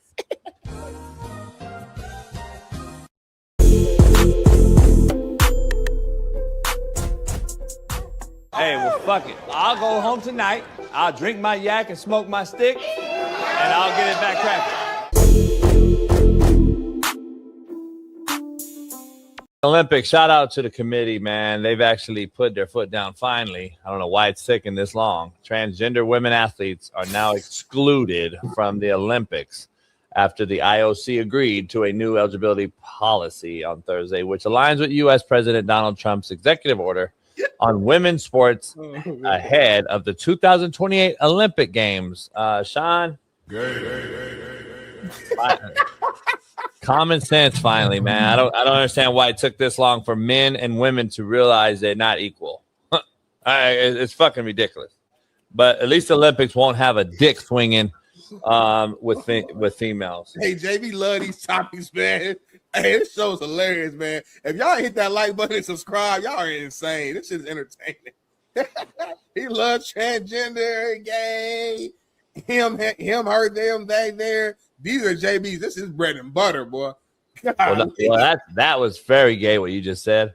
What? Because no grown man. Sean and I you'll never hear us say pronouns. I think you spit them motherfuckers out like you say them every day, and that is real telling, homie. Well, because I went to school and I took English, so I know what a pronoun in general is. That's not like, well, yeah, but Sean and I don't walk around. We don't walk around and thinking that you using a pronoun is a valid fucking situation. We look at you like you're a weirdo, fucking insane, mental ill fuck. Like you're a mentally ill fuck if you call yourself a dog and a giraffe, homie. And you go around and you actually address them as so. You'll actually use their pronouns, huh? You don't know what I do. Sean, oh, you're a him, they? Oh, sorry, ma'am. You're a him, they? Shout out to the Olympics. Shout out to the Olympics, man. Yeah, they got it right. Man. Hey, speaking of that, let's continue this train, Smitty. Break this video down, man, and tell us what's going on here, because Sean brought it up and you called him on it. So I kind of want to see what you have to think about this, because I think this is kind of right down the wheelhouse that you just brought up about Sean looking a little feminine when he said certain things. So let's take a look. Let's see it. Ain't that straight? Straight. Do you think other people would think that? No, hell no. Once they get to know me. Do you think this guy is gay or straight? Honestly, I think the interviewer gay. Because as a grown man, why you ask is another nigga gay? Are you gay or straight? I don't know. Do you think other people would think that you don't know? I don't know. Do you think this guy is gay or straight? he could be straight, but I would take him down though. What makes you say that? Actually, I don't know. He could be DL. Are you gay or straight? I'm straight. Do you think other people would think that? Yes. Do you think this person is gay or straight?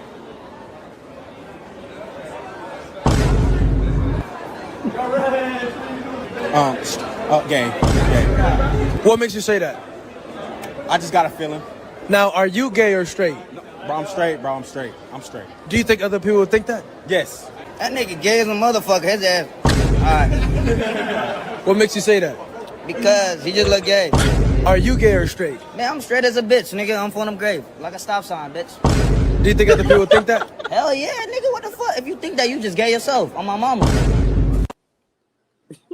Oh, I love this cat right here. It's like concept. That motherfucker, every next cat is gay. I mean, it's unbelievable. On phonium grade. He's from Chicago. This He's one, Chicago. hey, homie, this cat does that shit. He got a good little concept. I fuck with old boy. I fuck with old boy. Hey, I fuck with old boy, homie. Homie sit on phonium grade. Oh man. Hey, every single one. I can show the picture on the next cat. I'm a gay as hell. And he thought he was straight. Oh, homie. So is that what you were saying with Sean Smitty? Go. I ain't say all that. I'm just saying, like, a grown man, Sean positions himself as a very masculine, old school, tough as nails guy. So to see him be like, I'm the catch. It just didn't really correlate to who Sean is as a man who I know. I understand what he's saying, but I think there's a better way to do it. You and I talked about the how earlier with Zion, the how, the what, the when, the where, the how with Sean King's delivery was very important. You don't have to defend the truth defend itself. So are you single or you say you got a girl? That's why we never get the answer all the way. Because Chris want to know, Paris want to know, all the girls want to know, like, if they should slide or not. I still can't believe Ruben jumped off a fucking dry boat. Right. Fucking try and go get JB phone. Like, it's already wet, Ruben. So ain't no saving it once it get in the ocean. It's dead. What the crazy part is the phone worked when they got the motherfucker came out of the water on after 36 hours in salt water. Waterproof. Nope, I'm not lying to you either. I think it was the case I had is some special type of case or something, I think. See, I knew the white racists of America had like a special like ops division. This solidifies that JB is one of they. Because respectfully, y'all phone would have been fucked. He got a waterproof phone, Smitty. Yeah, he do. Yeah, that's.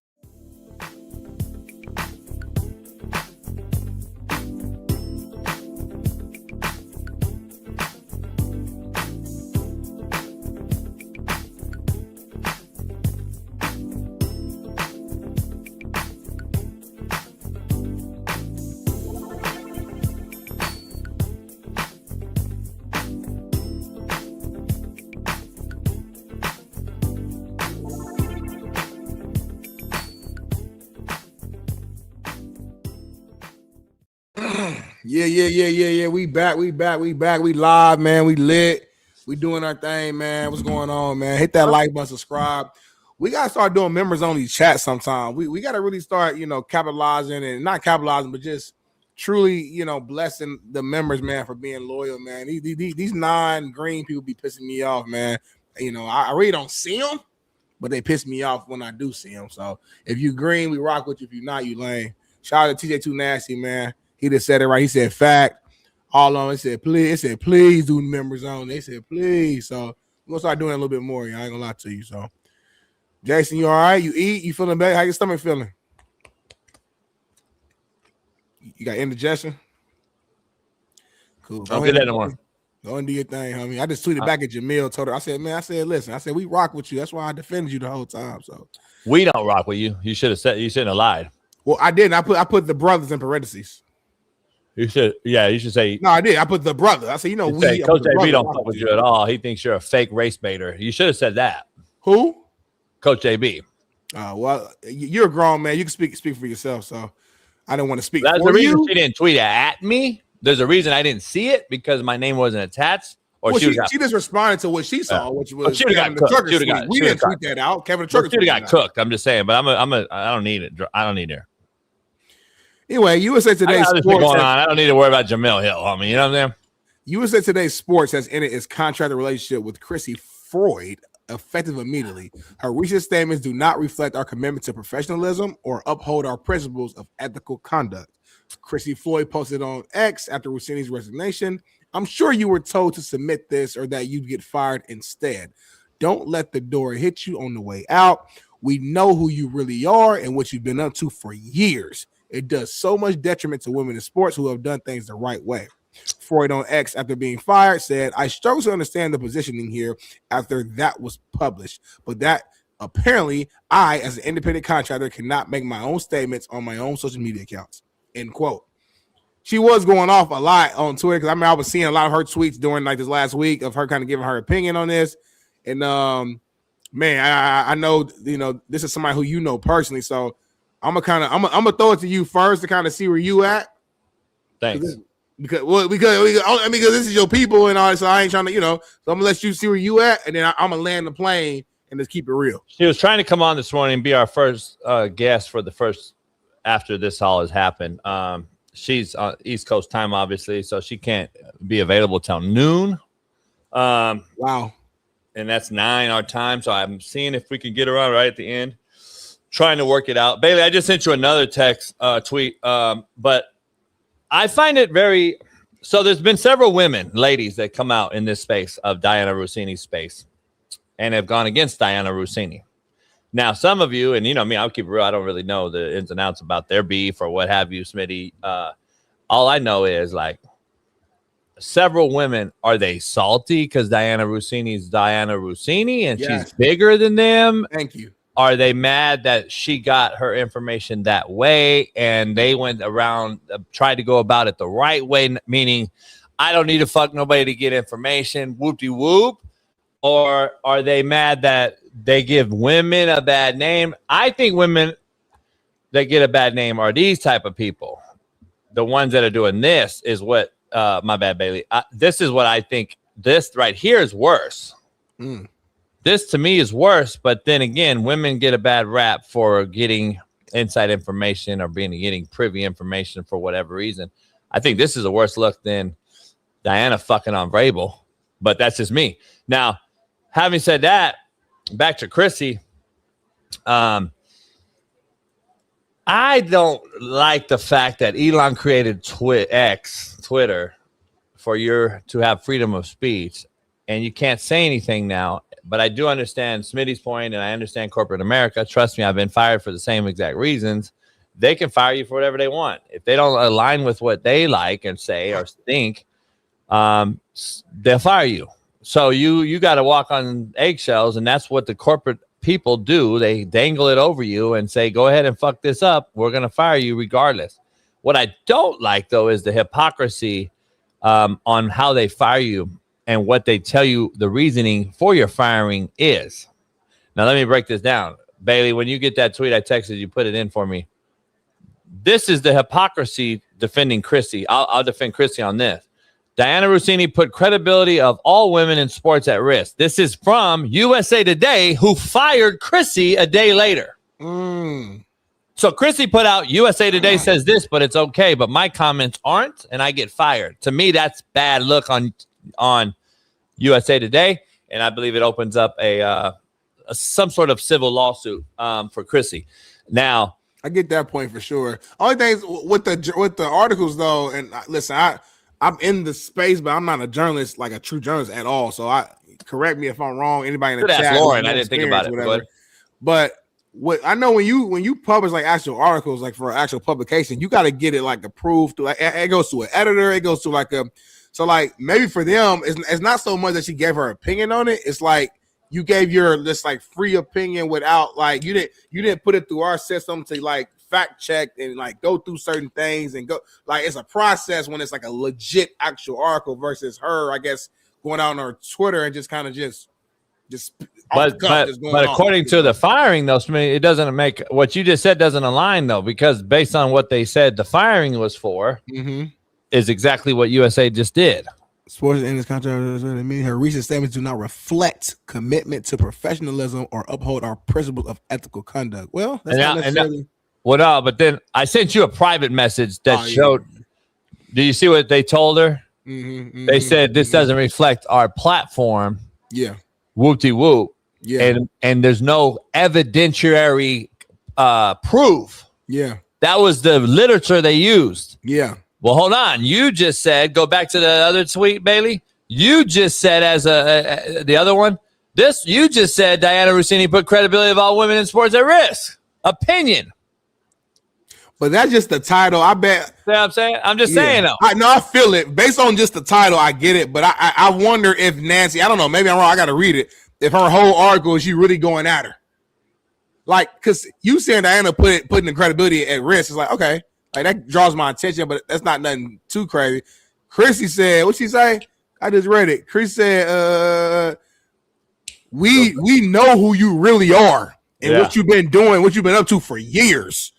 Has put like that's a different like. Well, here's the issue though. She was an independent contractor hired by USA Today. Yeah, and she put that disclaimer on her tweet on her X profile. The problem is, Smitty, we, meaning her and her other friends in the business, colleagues, right? Yeah. So we know a lot of other women that are in there and started as an independent journalist, or whether they were at Barstool or ESPN and left ESPN and now Barstool, or left Barstool, Outkick, wherever. All these are different women. She's referring to them knowing what Diana did, because contrary to belief, just like Kay Adams, other people that we know that know certain things, there are things out there that these ladies do know about certain people, and they know. She's referred to we as other women in our business that know you, Diana, have done certain things. That's what she said. That's her personal right to say so on a public forum like X. No, it's her personal right. Like, she's not illegal. She's not going to jail. It's a personal right. No. I always say, there's repercussions and consequences to what we say. We free, but we not free to just literally do it whatever, and there's no response to it. And I've always told y'all, when the chase to get on my head, he's so corporate, I'm like, are y'all stupid?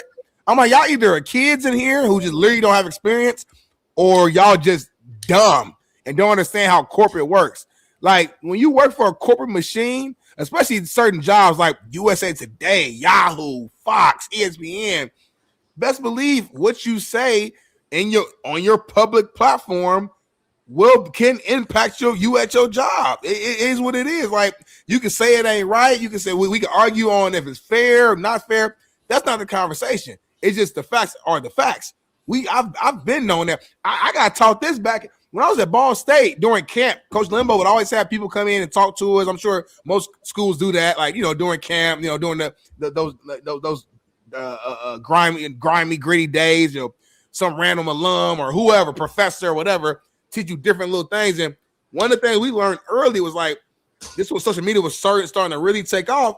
It was like, hey, like your public perception, it can affect your career, your job, so they said, be smart on what you tweet out. Be intentional on what you put out. Make sure you don't have nothing out there that jobs can go back to years from now, look back and be like, oh, Darnell said this, or he believes this about this community. Oh, well, we ain't hiring him, because that can impact you. So the problem is social media is your resume. Right. That's really what it is. That's why I told my players, social media is your resume. Yes. It's now my resume. I'm cool with it. I do it on purpose. I know what the fuck I'm doing. I'm a grown man. Yeah. When I was coaching, obviously, I couldn't say the shit I say now. It just is what it is, right? Yeah. And so you're not planning on ever going back corporate ever for the rest of your life. So right. That's why you're like, cool. Yeah. Right. I don't plan on it, but I'm 32. Yeah, you're young. So I also got to, like, you got to be smart too. Yeah. I actually can respect that. You're 32 years old. I would never ask any 32-year-old or a young person to be like me. And then that sets them up for failure. I wouldn't do that. I don't want to put that on me. And telling someone younger than me, hey, man, fuck that. Stand on business. I don't. That's not my job. That's not my right, actually. Right. Contrary to people's belief out there that, that's a grown man. He'll figure it out his own self. That's not on me. Super trader. Smitty, stop censoring yourself. Be yourself. And that's the other thing. Like, y'all think somebody's not being themselves because they don't say every single thing that's on their mind. Like, come on. It makes no sense. You can still be yourself without saying every single opinion you have at the top of your head. Yeah, I just don't get the freedom of speech thing. Like, I'm just confused on all this. We've had this conversation for the last 2 weeks. This freedom of speech thing is what bothers me because is it or not? Is it or not? Is it or not? We've had this discussion. If she has so she basically, you're telling her that she can't tweet shit unless it's strictly from USA Today. To me, that ain't right either because then you can't even reflect who you are as a human on a free platform like X, freedom of speech platform like X. You can't ever be yourself. So that's the issue I go back and forth with. I get the corporate side. I just don't get. What are we in? Freedom of press has been protected like no other entity since the 30s. They can do whatever they want. They wrote hit pieces on me. Every single one of them were untrue. I couldn't do shit about it. They're protected, though. They don't get no ramifications. They're not fired or they're not banned from writing about me anymore. How many hit pieces were on Nick Saban and Belichick when they came out later and said this ain't even right? And then all they did was apologize. They don't get their shit taken though. So to me, the double-edged sword part of it to me is the bullshit. Yeah, like this, I get that point. Like if you're gonna do it, like be consistent and like how you do it. Like, whatever the rule is, all they can say is they're sorry and they think they're good. Like they go right back to hit piece in your ass. So like I don't know. And then she loses her job over it. I don't know. Maybe. I don't know. Somebody can hit him up. Yeah. Mike Bundy said you haven't read the law, so. Me, I haven't. I guess that's what I don't know. I don't know. I got good lawyers, and I kind of know every single part about it. Mike Bundy's. I don't know who you're talking to specifically, but I've had newspaper beat writers take hit pieces at me, so I absolutely know the law about freedom of press being covered. You just can. It's almost an act of God to sue a newspaper, an outlet, any of these type of people that do these modifications, talk about people. So here's what it is. Wouldn't it be crazy if USA Today hired Rossini like end of the year? Wouldn't that be crazy? That'd be cold-blooded. I think they're all gone. Unfortunately, I think it's gonna be tough for any of these broads to get back.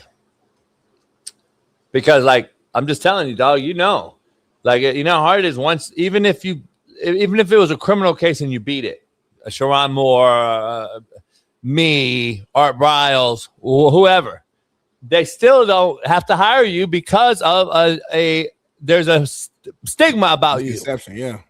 So at the end of the day, they can say what they want to say, and legally you can be hired again, but that don't mean that the motherfucker has to hire you. So that's the problem. That's the issue. That's tough too. It feels like in America, man, like we always say it's the land of second chances, all that type of stuff. But it feels like depending on what your career is, like if you're a public figure, you have a public job, and you do something or get accused of doing something that leads to you being let go, a lot of times ain't no second chance really. Like you're like it's a wrap. You're done. Like you went through what you went through, and then as far as coaching, it was a wrap. Like that quick, like all the years and the work you put in to get to that point, won a championship, all the success, you go through what you went through, you actually beat the case. They don't care. Rap. They don't give a fuck. They don't give a fuck if you spent $100,000 on lawyers, and they don't give a fuck if they don't give a fuck about your life. They worried about you. You're trying to here protecting your name. That's what I did. That's why I pled not motherfucking guilty. Then they try to offer me plea deals. Fuck no, is what I said. Literally. And they got mad at that. Fuck no. And I walked out the court. Like, nah, dog. I'm not doing that shit is sickening to me. That nobody gives a fuck at the end of the day. They'd rather you take a plea deal. Yeah. Like be part of the system. Because it makes it easy for them. They ain't gotta go through no case and just move on, forget your name. Right. You get fucked. I don't give a fuck. Last thing I know this. When I die, my name is clean and free, and I got no fucking issue with integrity or character. That's the one thing you can say get fucked on, because I could give a fuck less. Face down, ass up. Y'all can kiss it when I'm buried. Let's dive into this. Let's dive into this last thing, Smitty, because I got to get into it. What?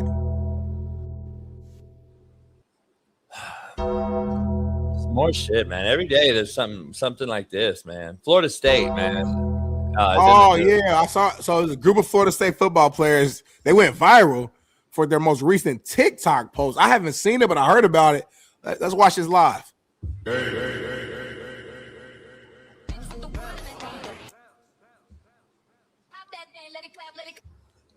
Oh, that's the music they're using.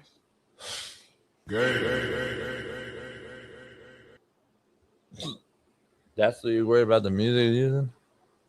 You know what, though? I ain't gonna lie to you.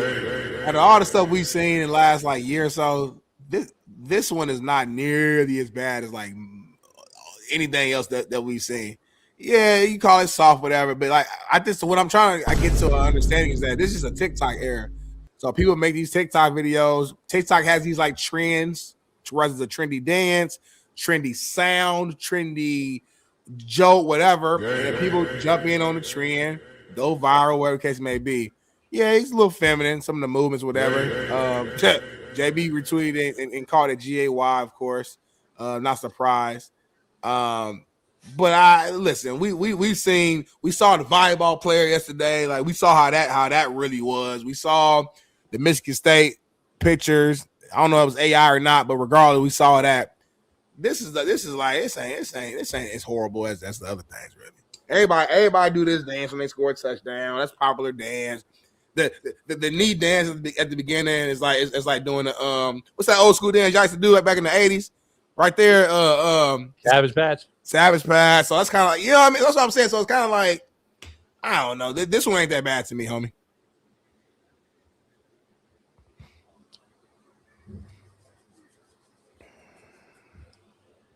The fact that it's collaboration.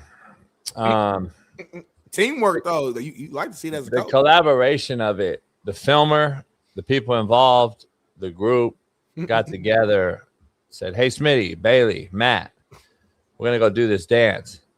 Hey, Paris, film it. That's the problem because, none of the homies that I know or whatever, like, condone it. Maybe you do. I don't know. There's no way I could see Sheldon and your boy Jujak and F-Face saying, all right, let's do this dance. And then and TJ Hushmanzada, you film it. It's not our era, though. It don't matter. The collaboration of just the pure fact that you asked other grown men in a football locker room to do it. Mm-hmm. And then everyone was like, cool, I'm going to go put a graduation hat on. I'm going to go get gay shorts on. I'm going to do it. Let's do it. That's the part. I ain't gonna lie. When I was like in middle school, I used to be dancing. I used to learn all the little dances, homie. Like the Soldier Boy was hot at the time. Watch me do that bird walk. Watch me do that bird. No, watch me you. Watch me you. Like all the dance. My Dougie. I'm fresh. My Dougie. I'm fresh. Slide in the mud. Like all of this was coming out. It was hard. It was you. Soldier Boy, tell him. Like this is my era. Like we didn't have TikTok videos, but we had all the dances. We were learning the dance at the time. Makes sense now. Wow. Do the stinky leg. Do the stinky leg. Do the stinky leg. Like we were doing it. Like I got it. I figured. I wasn't soft at all. So like I don't. It. Now I get it. I figured it. What you get? Yeah. Your generation was still, so it's still gay. That's why you're not bad at this at all. You get it. It's cool. So these guys gotta go from this, huh? Anybody in my age group, let's say 28 to like 35, 37, was we not doing all those dances? Like, come on now. Please be real. I'm talking about that era. I'm talking about that. I'm saying y'all generation. That's what I'm saying. Y'all generation's gay. Of course you like it. Rio, you've already come out the closet, homie. We already know what your get down is. Rio, we know that. You got a quarterback representing you. You got to be. I get it. So we understand that. Rio, we know you're gay. The problem is, you've already made it clear. The problem is, y'all was doing the running man. Y'all was doing the cabbage patch. Hey, Mike Norville. No wonder he's struggling to get this group under the. No wonder they're throwing swing routes to the back and one-on-ones, getting fucking decapitated by the backer who's not taking a drop and hook curl. I get it, homie. We're watching that. We understand why Mike Norville is going to get fired, though. Real shit now, because now these fucking gays got to leave this room and now go out to the field and let's go kill somebody. JB, be real. In your area, y'all wasn't dancing, homie. Not like this, nah. No, I said it was y'all. Now, ain't no not like. I said y'all wasn't dancing. Y'all wasn't doing Not the like, cabbage patch. with a girl. With a girl. Y'all wasn't doing the cabbage patch. The running man. The girl. The popping. The break dancing. With Come a on, girl. homie. Like everything about y'all wasn't just gangster. You like y'all just walking around with a girl. all day. No, Like, I told you we break in your dance. hand. I told you we break dance, but we didn't break dance with 4 motherfuckers together, you so homie. hard. Stop. Not with 4 motherfuckers getting filmed with 4 other queer motherfuckers sitting there looking like fucking zesty as shit. We didn't do the cabbage patch with 4 fucking guys like this, homie. Stop. Roll. Come on, that's your error, homie. Stop, homie. By yourself. If you did it by yourself with female dancers, what the fuck? You're telling me this right here is normal? So this is cool? Do the Tootsie Roll right now. I don't remember it. We do it right now. The worm. It just do the worm right now on the floor. I can't have the floor dirty. It's just as feminine as what they got going. So that's all I'm saying. To be by like, yourself, homie. Hey, homie, just be real though, Jason. Like, stop acting like you came out your mom and just off the bat you was just a gang member. It's blooded out off the rip. You know what's crazy? I red diaper. I realized that D Jones is fucking retarded. Like D Jones, you're really retarded, homie. Like, there's no other ifs and buts about it. You are absolutely fucking retarded because you're literally comparing the Soul Train to this, where there were the baddest bitches on fucking planet Earth dancing up there on stage with a bunch of dudes, homie. And the Soul Train was solely for dudes to get pussy. Do you fucking realize, D Jones, what you're saying, homie? You fucking gay? Holy shit, homie. You condone the gayness like Rio? No wonder y'all kick it. Homie, football, be real. You know what the Soul Train was, Smitty? Do you realize what Soul Train was? It was the number one pussy getting fucking show out there, homie. Yes.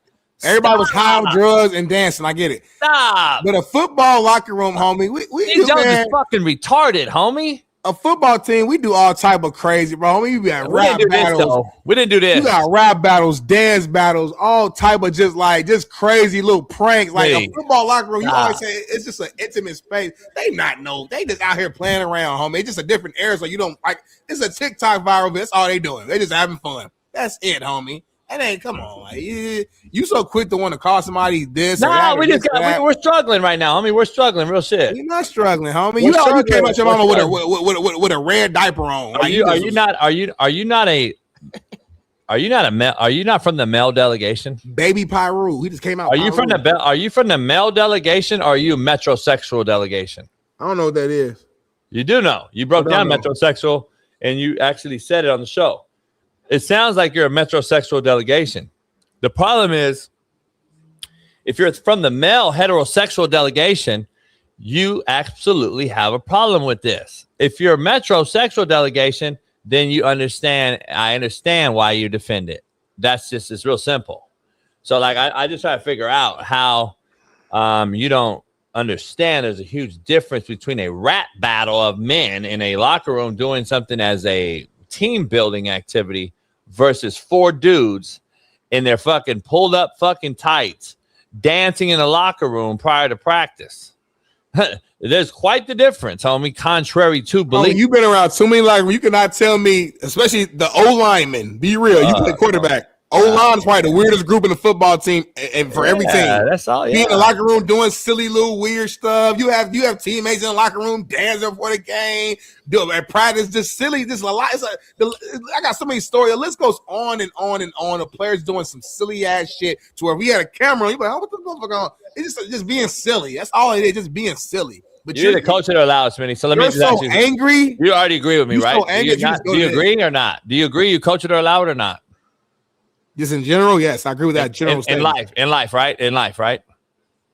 So if you do agree with me and you coach it or allow it, if you're the coach of Florida State, are you allowing this? Yes or no? Go. Allowing them to do what? Use TikTok? No, this right here. As a coach, how are you handling this as a coach? Can't answer it. Fuck. I never coached before. I have no experience. So you as a head coach, how you if you took the job, FA, are you allowing this? Go. Oh, they definitely doing that. FA, you're allowing 4 of your best players to do this. FA Scott Mapor, Division I wide receiver, said we definitely dance in the locker room. Facts. Nah, that makes sense. I Ain't get no it. makes sense. Hold on, JB, hold on real quick. No, I get why. Listen, man, I'm gonna be honest. Well, I just gotta put out a disclaimer before you tell me what you're gonna say. Dear baby Jesus, I do now know and understand why our youth are cooked and why we have zero future for these young babies. These new football players, well, I'm going to call new. The new football players are led by new football coaches. These football coaches, such as FA and them, are allowing it. And Smitty condoning it on this show as the co-host extraordinaire. I see the problem, Lord. Thank you for bringing it to me. I understand it now. I understand the zestiness. I get the flamboyancy. I get the volleyball player jumping over everybody and doing the twist Macarena. I understand all this now, Lord. So you've brought it to my attention. I get why we are cooked. I'm glad I'm not coaching. Thank you for blessing me, Lord, and allowing me to stay out of that space. I will never go around football again because of it.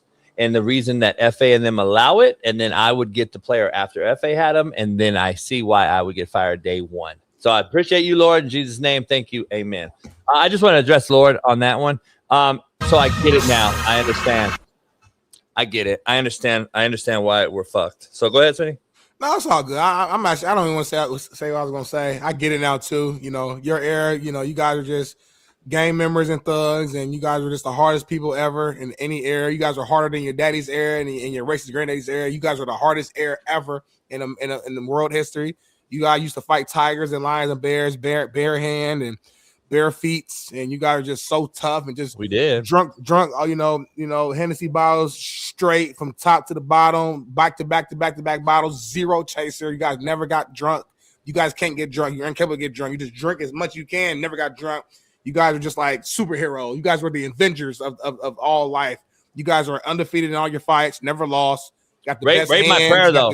You guys are just so gangster and so tough. You came out with a red diaper with a flag and was throwing up the set when you came out your mama womb. That's the first thing you said was hey blood. You didn't say mama or daddy. So just off the bat, you just been a gangster, and that's your era.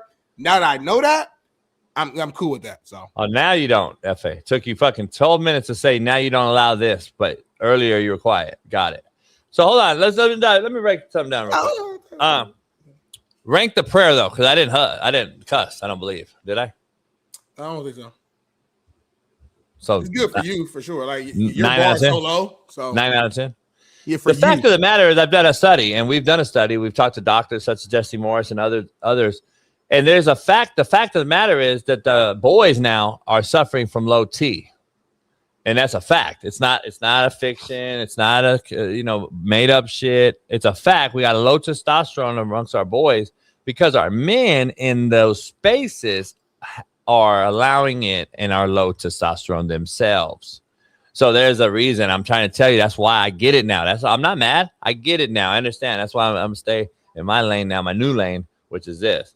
So yeah, I'm not mad either. I get it. I'm understanding fully too. I just wasn't privy. I didn't know that when you guys played, you guys never danced or did anything that would be deemed as like maybe soft. We did solo with soft bitches in that moment or soft in that we danced with bitches. And y'all never had nobody in the locker room like, hey, you never had those moments where everybody like, hey, we danced with females, hey, just acting silly. Yeah. I guess you never had those moments in y'all locker room. As a team, as a team, as a team, hell yeah, full team getting ready for the game, coming out the locker room. Yeah, that's wartime, right? Wartime. Yeah, that's what grown men do, just like they do to go to battle, right? When we go to battle, right? Do you see 4 dudes with machine guns dancing together, or do you see the whole battalion coming out? Comparing football to war. You said that on the show a month ago. Damn, a month ago, you told me that. You said stop comparing football to the military. You told me that. No, I did not say that. That's what Ryan Clark said. The military should stop doing that. I did not say that. I said Ryan Clark said that. I said it's synonymous. Hold on, your brother and them is the killers. You ain't no killer, homie. I got receipts. What are you talking about? Your brother's the killer. You ain't no killer. I cook Whitlock on this topic. I said it is synonymous. Football and war is synonymous. What are you talking about? I got receipts. You're making up shit now, homie. I misspoke. Now you're lying. I apologize. I'm getting you mixed up with somebody else. I apologize for now apologize on the audio listener and say you were wrong. But you ain't no killer. Your brother is, homie. Stop. The audio side, you were wrong. Stop it, homie. Motherfucker said 4 guys going to war come out with their nuts out, and then they go, let's go kill them. All I know is y'all are lying. Anybody who played team sports for a long time, y'all are lying. If you're telling me in the locker room, y'all never had no silly moments, people just messing around, acting silly, dancing, whatever. I'm not saying that's that exact movement. I'm not talking about. I'm just saying in general, regardless of the era, dancing, having a good time, acting silly, whatever. What movement? Come on, especially the O-line, man. They always was the silly ones in the locker room acting crazy. People react like, come on, homie. But again, you were just a straight up gangster, a white dude, all blood neighborhood. So I get it. You know, you have to act hard. Yeah, I'm just tired of the gays. Let's just dive into let's get back to brass tacks here, man. We got somebody that's not gay, who teaches boys to be men the right way. I'm sure he's not in 6-0 cats in his academy right now, allowing 4 dudes to fucking dance together with fucking tights on in his fucking locker room or weight room. So, but we'll ask him, man. Our main man, Big Matt McChesney, joins the show on a free game Friday. Matt, what's up? What's good, Pete? Have you seen the latest Florida State locker room dance? I surely have not, but I just got on and heard the last 30 seconds of that, so I'm intrigued. Take a look at the video and tell me what you think.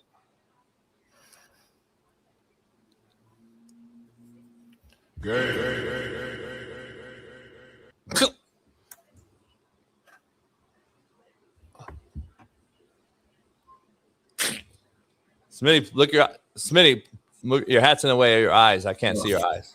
Dude. Matt, I just want to ask. This generation is so fucking soft, bro.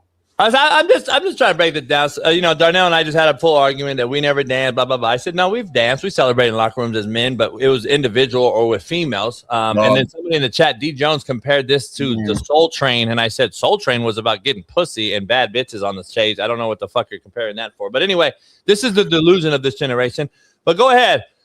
Jump on my side. I need a white delegation. There's been all black delegates all week long against me. So I'm glad I got a white. We don't always agree. But I'll go. Go ahead. The Chappelle Show skit. We gonna trade him for some yellow cake. So okay, look. People want to dance, bro. I guess that's who you are. Go dance it up. I'm not much of face the camera. I'm not much of a hang out with my boys in our football pads and everybody choreograph a fucking dance. I think it's ridiculous as fuck. Just because you have the ability to put everything out there in the world doesn't mean you should, because people are going to roast it as they should. This is awful. Now it doesn't really, in my opinion, it doesn't dictate if the kid can play or not. I mean, that some of these kids might be absolute ballers. This is what this generation is, JB. It's super soft. It's super entitled. And it's like, it's a bunch of dudes hanging around dancing with each other and shit. I don't personally like it. It's something that I wouldn't do. I would roast it if I was in the locker room. I tell my guys at the gym, I'm not looking for this bullshit. So look, man, it is what it is, but it's a different time, bro. That, I'm sure Smitty, I don't know how Smitty feels about this because he won't even look at the camera. So I'm not sure what happened with this situation before I came on, but it definitely is a point of contention from what I can gather. Smitty, go ahead. Darnell, you want to address it? Or I had a stat I want to show you, but go ahead. You go and show the stat first. That's fine. There's a stat out there between 17 and 25-year-old boys. According to CDC, Disease Control and Prevention, and sexuality of U.S. adolescents, the staggering alarm here. I don't know if you guys are cool with or not, but 48% of 17 to 25-year-old boys, Matt, don't want to have sex with opposite partners. 48% of boys don't want to have pussy. Boys don't want pussy. I don't know what's happening. I don't know where the show's going, what direction, but that's what stat is that? Hey Matt, you and me both. You and me both, pal. 48% of boys 17 to 25 do not want to have encounters with opposite sex. I don't really believe polls. I don't know. I think I don't believe bullshit. High school boys. Matt, what that tells me, Matt, is this generation. They went out there and grabbed. This generation is gay. The generation is this. This is this guy. Are they not 17 to 25? Yeah, they've been. Hold on. They've been doing these stupid fucking dances for 10 years. So thank you. It must be it's more of a 8 years. 8 years then. Whatever. 17 to 25. I personally would tell 55 to get in the weight room before we dance and shit, but that's just me. But in the long run, I don't really care. You know, it's stupid. We can roast it. It's some stupid. people like it. Some It's a people non-topic. don't. Yeah, that generation likes to dance and shit, and this is like a TikTok thing, so that's cool. You know, like I love the dude in the comment right here. You post everything, and you're training kids getting slammed on the concrete. They're getting slammed on the turf. Get it right, all right? And just because some kid gets ricocheted off the floor, he should do a better job and not lose. Should I stop the drill because someone's going to lose? Todd Ginn Sr., should I stop the drill? Oh. Yeah, so whatever you would like, wherever we're going this morning, let's fucking rock.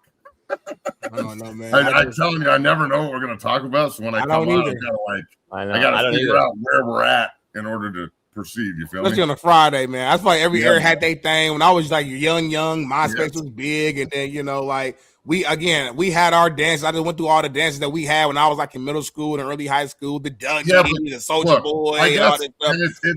Isn't we didn't have TikTok, so it was different. We just didn't record it. But we were dancing like a motherfucker though. Yeah, but white dudes aren't dancing like that either. It's not part of the white guy culture. White guy culture is like headbanging and shit. But the O-linemen y'all be the craziest one. And I know you played both, so you're a little bit of an outlier. But like the straight up O-linemen, they be the weirdest, they be the craziest mugs in the locker room. Metallica and shit. Just doing little weird little shit. But at the same time, look.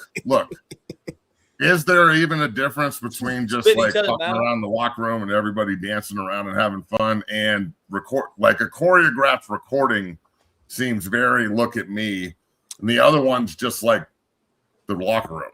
Yeah, it's like semantics now. It's like some. I feel y'all. Like the choreographed shit. Like how long did it take to get that right? How many cuts did you have to do? It probably took them 5 tries, man. Other than some guy rolling around in like just a jock strap and a fucking cowboy hat, fucking around in the locker room looking like an idiot. Here's the issue I have. So this is it. Let's just think about this. Bailey's our 4th guy, all right? And then Paris in the chat, she cuts the clip. So Paris is going to film it. Hey, Matt, you, Smitty, and Bailey, meet me in the locker room.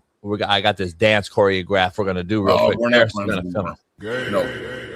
I don't want the mere fact that Smitty don't grasp the concept that we all agreed to don't do the video is the gayest shit ever. Why are we not talking about that, Smitty? We agreed to do the video. That's the problem, homie. Why don't you grasp that? So you tell me right now, just for clarity, you tell me these 4 players don't like women. Probably not. Okay. Probably they don't. And look, one out of I say not now. Cool. It's 2026, bro. Do your thing, dog. You know what I'm saying? Shit. What gets to me is that JB just will see something that he deems as soft and then automatically assumes what they are. Yeah, they're dancing on TikTok, they're gay. Like, no, damn, you are on. That's straightforward. Hey, Matt. I think you can't take it a higher level. Through the hey, Matt. Matt, you got to bet the house today. That Mike Norvell will be returning in 2027. Yes or no? Go. Do I think Norvell's back at Florida State after next year? Probably not. So you're not betting the house on that? No. Yeah, I mean, they were a bad football team last year. They've been bad every year. Season when they lost Jordan Tyson. Not Jordan. What was that the dude's name? Jordan Tyson? Whatever. Yeah, Tyson. Something. I can't remember the quarterback's exact name, but Jordan isn't that the receiver at Arizona State? No, whatever. Yeah, they lost the quarterback and didn't get into the playoff. Since then, it's been the momentum has been downhill. That's like a model. Yeah, I'm all lost. I think it's Travis. With the exception of beating Alabama. Jordan Travis. That's it.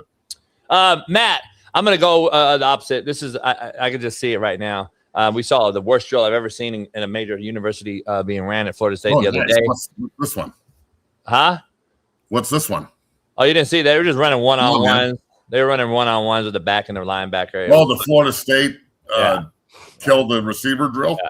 running back. That was really productive. Yeah, so that everything's just stacking up right now. I'm gonna go with Florida State under 6 wins. Let's dive into the topic here that's going around because Eric Weddle, show favorite here, Super Bowl champ, Hall of Fame, ring of Hall of Fame at the Baltimore Ravens. Should be a Hall of Famer. Yeah, he's up for it this year, first year of eligibility. He is not happy right now with the Baltimore Ravens players, but let's take a look and hear why. Tackling damn near in practice. Y'all was tackling in practice, bro. We full pads. I'm be real. I ain't with that. The NFLPA on the line. However many practice pads you can get, Yeah. Oh, you getting them? He using every them. single one. 100%. Jesus. Bro, we doing one-on-ones week 17. You're running routes, dog. You're not doing one-on-ones. You play Hey, I ain't gonna lie. right. Well, my ankle hurt.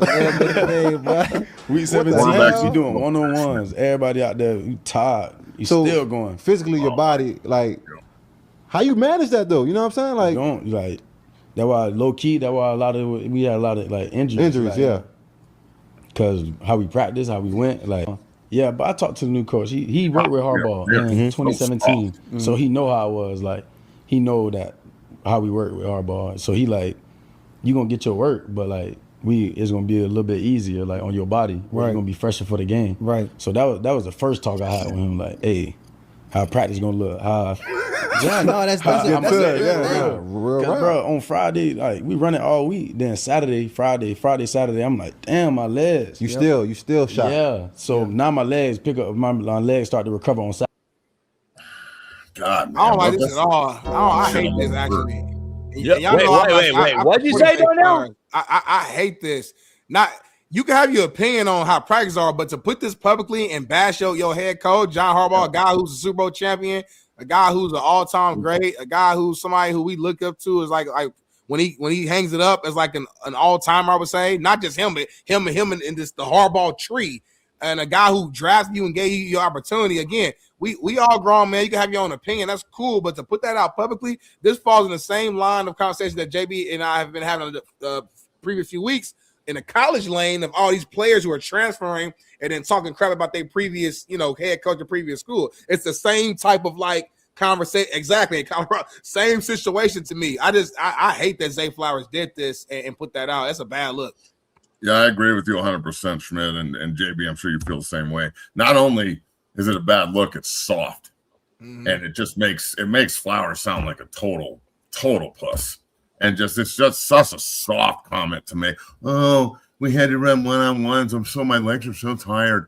You're a professional receiver, bro. Come on, man up. And he plays in the softest era of the NFL. Everyone knows that. The Savage era has been dead. So they don't practice anyway. They're out there in fucking hoodies 90% of the time. Let's be real. And then there's a cap on how many padded practices you can do. So I'd be hard pressed to think that they're actually in full pads, which they're not. They're in shells. They're not in full pads in week 17. That's ridiculous. They're in shells maybe for 9-on-7 and then take them off. Oh, and then also the third thing, skill players, save it. Save it. Offensive skill players, save it. You're not doing one-on-ones. You're running routes. No one's tackling you full speed or hitting you across the middle. Come on, dog. Make sure your hamstrings are ready to go in the game, and let's go play football. But listening to quarterbacks and offensive skill players complain about physicality in practice and shit is the most ridiculous thing I've ever heard in my life. You don't know anything about it. No one's going to touch you. No one's going to fucking blow in your direction spray water on your feet. Everyone's going to make sure that you're okay so the rest of the real football players over here can get something done in practice. But listening to quarterbacks or skill players bitch about physicality in practice, save that shit. Especially QBs, because it don't matter if we go on full-blown live, full pads, or if we can be in uppers, we can be in helmets and cleats, or full pads. The practice is going to be the same for you, quarterback or receiver. We the ones in the trenches and the linebackers who actually doing a pound in the head. So I want you 100%, man. 100%. I would think too that JB would be the type of quarterback like Joel Klatt was this kind of guy. Pesavento, Pennington, when I played with the Jets, was this kind of cat.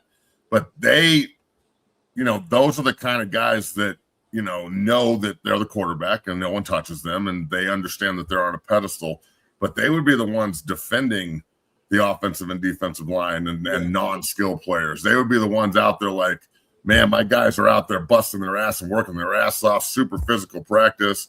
I really appreciate my guys. I'm not getting hit in practice, and they're taking all the lumps for me, and I stay clean. And so when they get dirty, and that, those are my guys, and that's what I'm looking for. I saw an interview yesterday with Drew Brees. I don't know if you saw this, Coach. I don't know if you saw Smitty talking about like 10 years ago, 12 years ago, they had a big left guard that was a rookie, and they were like rotating guys in. And Doug Marrone was their offensive line coach, who's an all-time great, good offensive line coach. And he was riding the shit out of this kid in practice, and he took like 30 reps straight, and he was dying, right? Yeah. And the coach walked in and like into the huddle where Drew Brees is king, not the coaches. And he was like trying to motivate this kid to get him to like stand up straight, and Drew threw him out of the huddle. I was like, stay the fuck out of my huddle. This is my area. I got him. We're good. And like, I guess the kid, like, it invigorated him, and he like stood up and got like, just, I got your back. No one will ever touch you again. That's what I'm looking for. So there's different, it doesn't just need to be physical all the time. You can lead without being the hammer. You know what I'm saying? Like, let the offensive and defensive line, all the physical people be physical. The quarterback is a cerebral position. It's a leadership position. And it doesn't need, I don't need you to be a physical presence. I need you to be a presence that is calming yet demanding, right? Yep. Is knowing that he has our back, and then he knows that he's got literally 5 guys in front of him that will do anything humanly possible to keep him clean. So I don't know how Coach feels about that, but full circle, some of these quarterbacks game day I've got mad respect for, because they are more physical when they run the ball. But then you've got guys sliding and whatnot at the goal line. Did you see the UFL guy slide at the goal line? Unbelievable. So there's a lot of toughness issues. I used to think the quarterback position back in the day was the toughest position in sports, because they did get annihilated and brutalized, and you can't touch them anymore, which takes away that toughness aspect of it. It doesn't allow them to show what some of these guys really are. Yeah, the irony of this, like, E-Dub was like, these are soft-ass bums, is what he basically said. Yeah, that's super fucking soft, bro. He said their team would tell them that to their face, to go out, like Smitty said, publicly and bash the head coach. Here's the first problem, though. Like, this guy played. The players are telling each other to go bash the coach? Well, that's what got him fired, the players. And this confirms that. Dude. Yeah, so this is what it is. He played 17 to 17 games, though, with this format. Yeah. He should be thanking Harbaugh. Right. You played every game, but then you missed the fucking 2 playoff games, though. And you make millions of dollars, and now you're bitching and crying, homie? Stop. This shit is ridiculous. This shit is off. I agree with Smitty on that part. And then on the other part of it is just the simple fact that the enabledness that we've allowed and the entitled pussies of these players who make more money than fucking anybody now during this football generation, our football world, not other sports, of course, but football. They make more money than they ever have at the position. And then they want to cry about going to work. They just want to cry about going to work. I don't get it, homie. This is your job for 7 months out of the year. Or what? It's the best job in the world. Mark Swift told me this a long time ago, bro. When I got moved to offensive line, he's one of the guys I reached out to, and I was like, I need help, blah, blah, blah, blah, blah. And he always used to say, and he still reiterates it all the time, the NFL is not a job, it's a privilege. Mm-hmm. You know how many people want that fucking job? I always has been. In college, high school is what it is. I don't really remember this happening as much in high school, although I'm sure it happens now a ton. I talk to my kids and guys I work with about it all the time. But in college, I saw it a ton. In the NFL, I actually used to see it, and it used to infuriate the fuck out of me. It still makes me so angry. But you guys both know this. Anybody that's played this knows this. You walk in before practice, everybody's got their ankles taped and shit. Everybody's getting ready. Everybody's got their own process. I sit down in the locker, throw a fucking lipper in, getting ready to go out there and smash some face, have a good day. We get to play football today. It's a good day. And I look over, and some guy that's making fucking $12 million a year is sitting there sad-faced like, I don't want to go to practice. It's so hot. And he's all depressed and shit all the fucking time. He doesn't want to do the work, and he half-asses in the weight room, and he's got terrible attitude, and everything's about him, and it's fucking, oh my God, I'm so sad I have to practice and play football today. You sniveling little bitch-ass pussy. I hate those fucking guys. I hate them. And I think that's a plague in the National Football League and college football right now. I think it's everywhere. People don't talk about it enough. But it starts in college when entitled, shitty players get overpaid. And a perfect example, and I'm ruthless on this kid, but I don't care. Oh, that Otis kid last year at CU got $800,000 and had 4 tackles. That's 200 G's a tackle. So that's what I'm talking about, bro. Like, that's ridiculous. So if you don't like football, we can replace you with someone that may not be as talented physically, but at least they care and they'll play hard and give a shit and want to do it, instead of just having some physical specimen out here that hates it and won't do the work. There's nothing worse than a guy that looks like Tarzan and plays like fucking Jane. Yeah, it's a fucking ridiculous. This is a generation, though. Turn my shit down. That's where it's leading, dog. That's where it's leading. But Smitty, it's really I'm bad. just telling you, you show forecast dancing in the locker room, you expect this not to be the thing later on in the NFL? You don't think more Zay Flowers is coming down the pipe, homie? This is the macro level thinking. I'm trying to tell y'all, homie. You don't want to listen, though. It's all good. And look, not only are playing they flag football led by women. Wait till flag football is being led in the NFL, led by women coaches. Wait, just wait. Yeah, how do you feel about flag football? I think it's just something to do. I don't really put that much onus in it. I played flag football as a man growing up, as a little boy. I played flag football. It actually helped me, right? It helped you. I think it's fun. It's so fun to go outside, burn some sweat. It's like it's a cool thing to do. I got no problem with it. I'm just wondering, like, how you guys you play it like you play it before pads, though. You learn how to play the game before pads. Then when pads come around and you're allowed to play in pads and you get to sign the waiver and you become that age, then you play pads. So there's a progression.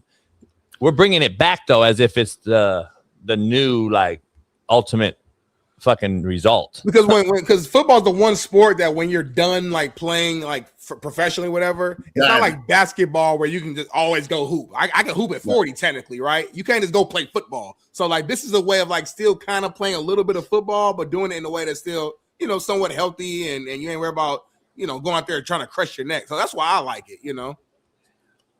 Yeah, it's cool. I mean, there's no lineman in it, so it's like fantasy football for me. It's kind of but you know. I'm just bitching because. And what happens is you get caught up doing you Smitty and Bailey and Matt and Eric and Sean. Everyone that played football knows if you practice bad habits, you will do them and repeat them, homie.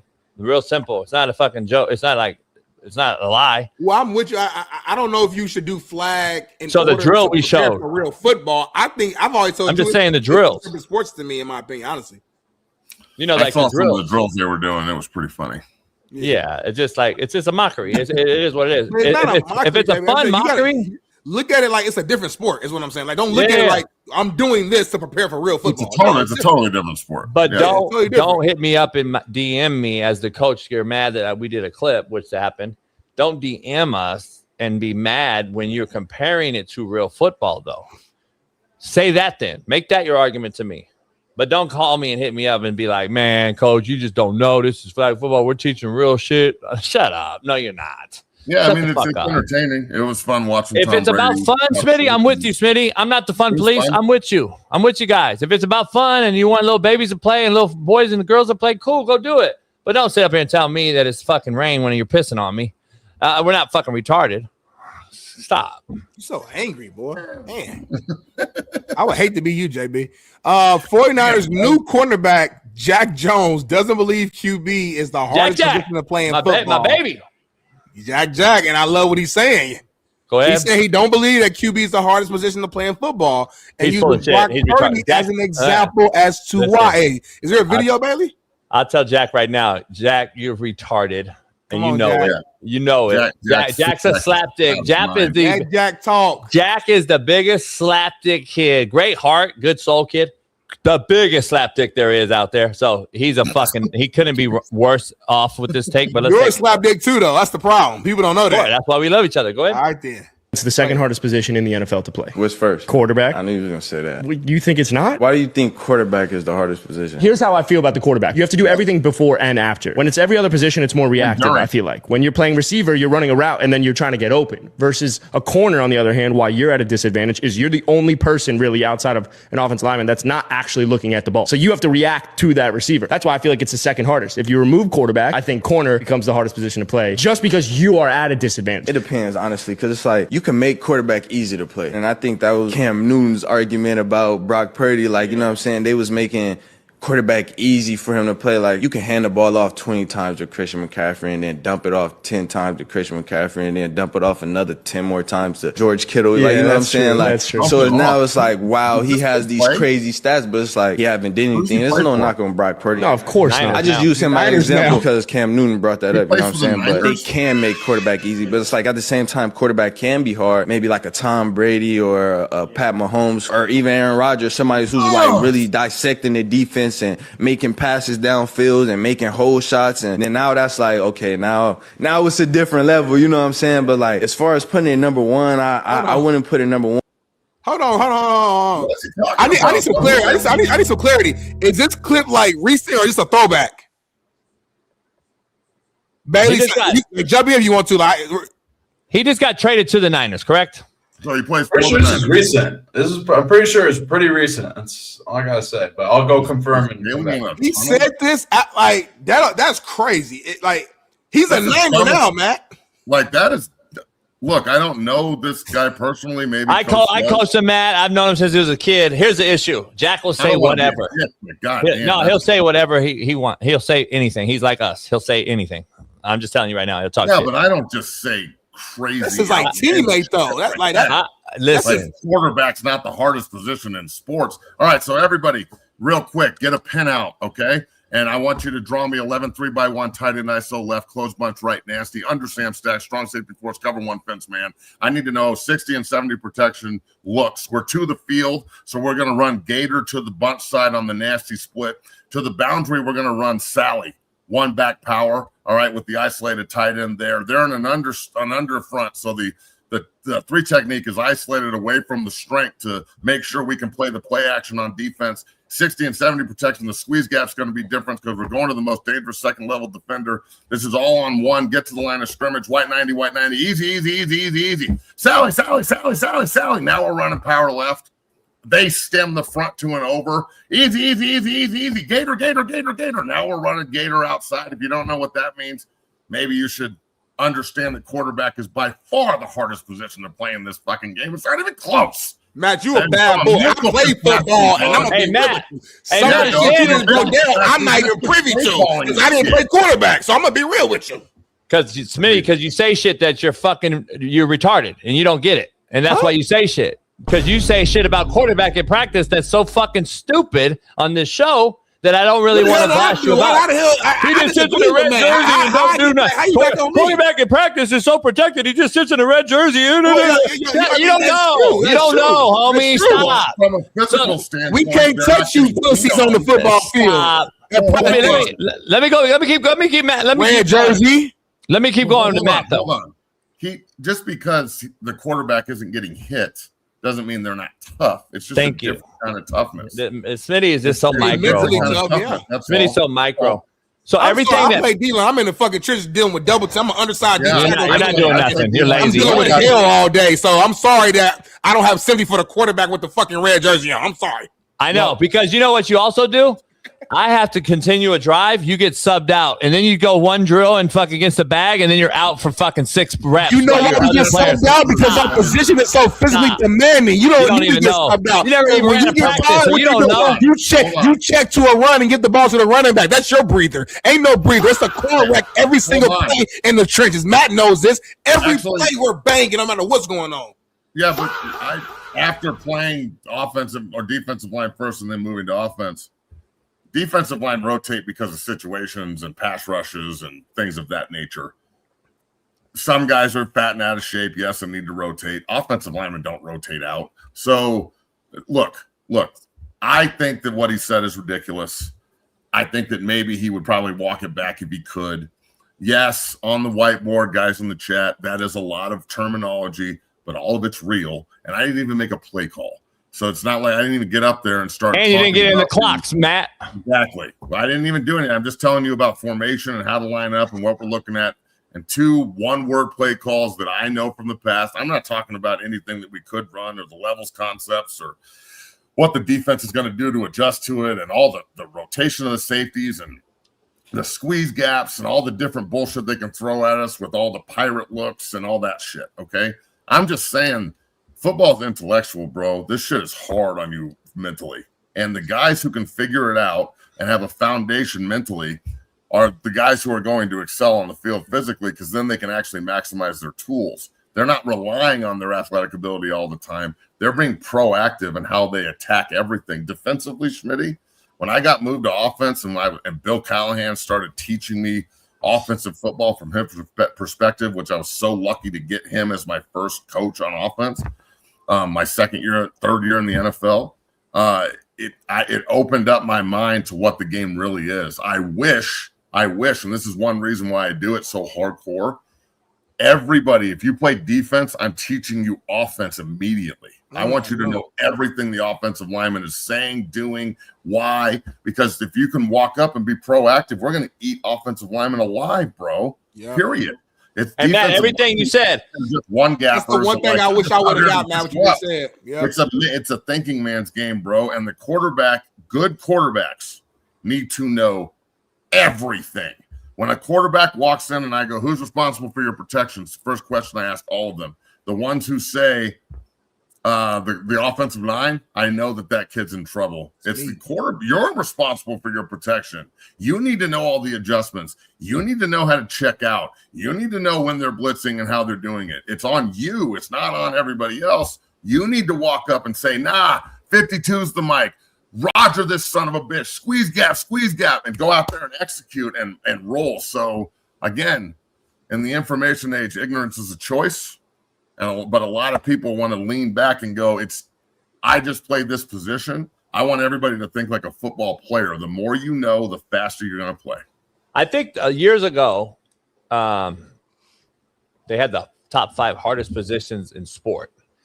And it was quarterback, corner, I believe it was left tackle, hockey goalie, center, and then I think they said point guard in the NBA. Center. Yeah, they said center. I thought maybe like a baseball player of some sort would be in that mix because you got to be able to hit a baseball. It's fucking pretty goddamn hard. Pretty hard. So I don't know. That was years ago. I remember ESPN did a thing on it years ago. But like you didn't even get the play call out, and people don't grasp the concept. You were said under front to the nasty nub side, and I stem from an under to an over in the snap, and now there's a clock going on, and the quarterback now has to easy and check it, and now you spike into a 4-eye, and then I got a whole nother situation at hand. That's all quarterback play before the snap. After the play call comes into you that Matt elaborated into the headset, and I have to spit that out. And if we're in the huddle, get to the line of scrimmage, make my motion, make my protection, slide the front protection, all this different shit. Now, who's my hot? Who's my not? Who's my side adjust? Who's rotating on coverage? Where is the tackles now saying slide because we got a safety inverted and he's down and he's within 6 feet of my tackle. So now I'm going to slide that shit. And Matt just made a point about tackle being up there.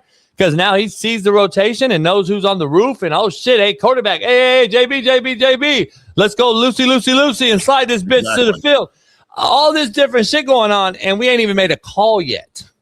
And everyone thinks they can play the position. It's fucking hysterical. It's hard for me to go to football games because I sit there, and Bree will attest to this because she's always just telling me in my ear, like, don't do it. And the minute I hear, how fucking hard is that? You can't block Max Crosby? Yeah. Oh, well, I could do that. Just run the ball. What the and it's just like fucking drunk asshole behind me that's just talking. Like, you can't do it. You don't know what you're talking about. I know that most good fans are relatively educated on the game. Or quiet. Or, yeah, and I'm not telling you if you're quiet, I respect you. Shut the fuck up. You don't know. Quiet. But I'm good with it. Look, they don't have to just be quiet just don't put yourself in a position where the fucking Coors Light is right. checks your ass can't cash. That's all I'm saying. Yeah. I think the people who didn't play, I think they look at it and it just looks like 11 on 11 people just run into each other, and they don't understand the nuance behind it and how hard every single position is. Like we talk crap on here, but every single position has its own like difficulties that's extremely hard, extremely tough. You know what I'm saying? And like they just think, oh, just run into. I'm like, nah, homie, it's not what you think. It's way harder. Hey, is Whataburger good? I had it one time. I've never had it before. Someone in the chat said I should recite my order to Whataburger. I've never been there before. Is it good? It's not very good. It's cool, but I think it's overrated like In-N-Out is. No, that's right. You don't like In-N-Out. In-N-Out's no, it's cool. It's just not like you don't LA like people makes it like it's like the best thing in the world. Smitty, you always talk brass tacks, Smitty. You always talk about brass tacks. They're the #1 grossing income burger joint in America, in the world, homie. It's a reason for it. Because their burgers are $2.50. It's super cheap. I get it. Stop it. That's why they're the #1. And it's real meat, and it's real food, and it's not frozen, and homie. Their fries are horrible. No matter. You keep bringing up fries when you talk about a burger. No, when I eat fries, nobody cares about the fries, Smitty. Nobody cares about the fries, homie. I eat burgers and fries. Good burger fries. Go get fries at fucking McDonald's. Go get fries somewhere else. Go get fries somewhere else. You're gonna drive to Burger King and get extra. Yeah, I don't know. Fuck. But the burger itself, we're talking burger. So after I wait in this long ass line in and out, because you know the line is super long. Yeah. I gotta then go to another place to get the French fry. Yeah. And you're supposed to be #1? Stop. Yeah, homie. Let me ask you. I don't know why we're in the burger debate again. You rather have a mid burger and bomb fries, or you want to have the bomb burger, homie, and worry about the fries? Bomb fries. Can't get both. I want both. You're not gonna get both because it's still the best. If I want the best burger, fuck the fries. Throw some salt on the motherfucker, some ketchup, homie. You'll never fucking know the difference. It tastes like dog. That's it tastes like paper towel, homie. I can fuck up the whole meal. You have a limp fry that's like warm and kind of and like, ugh, that's nasty, dog. It'd be horrible. It pisses you off, man. When like bad pizza crust. Like, ugh, this pizza is nasty. Because JB's right, the burger is pretty damn good for a fast food burger. I'm like, this is a pretty good burger. And then I eat this fry. I'm like, what the fuck? Like, you can't even afford Five Guys. Five Guys burger is so garbage, and it's so fucking expensive. Who wants to go there? It's not even close. You make $100,000 a month. Stop it. What? Bro, Five Guys is like I take my kids to Five Guys. We're spending $100 on burgers. It's ridiculous. Thank you. See, it's ridiculous. But I ain't gonna lie, homie. It's something about that aluminum foil that they come in, Matt, with that grease on that bag. Good. It's just Jesus. They're not even close to In-N-Out. They're not even close to In-N-Out. Matt, with that Cajun style fry. You on fries. You should open up a fry shack, Smitty. You should open up a fry. You're so infatuated with fucking fries. Then you should open up a fry shack. Why are you worried about the fucking fries on a burger joint? I'm big about sides. So like the main is the main. Burger. The fries is important.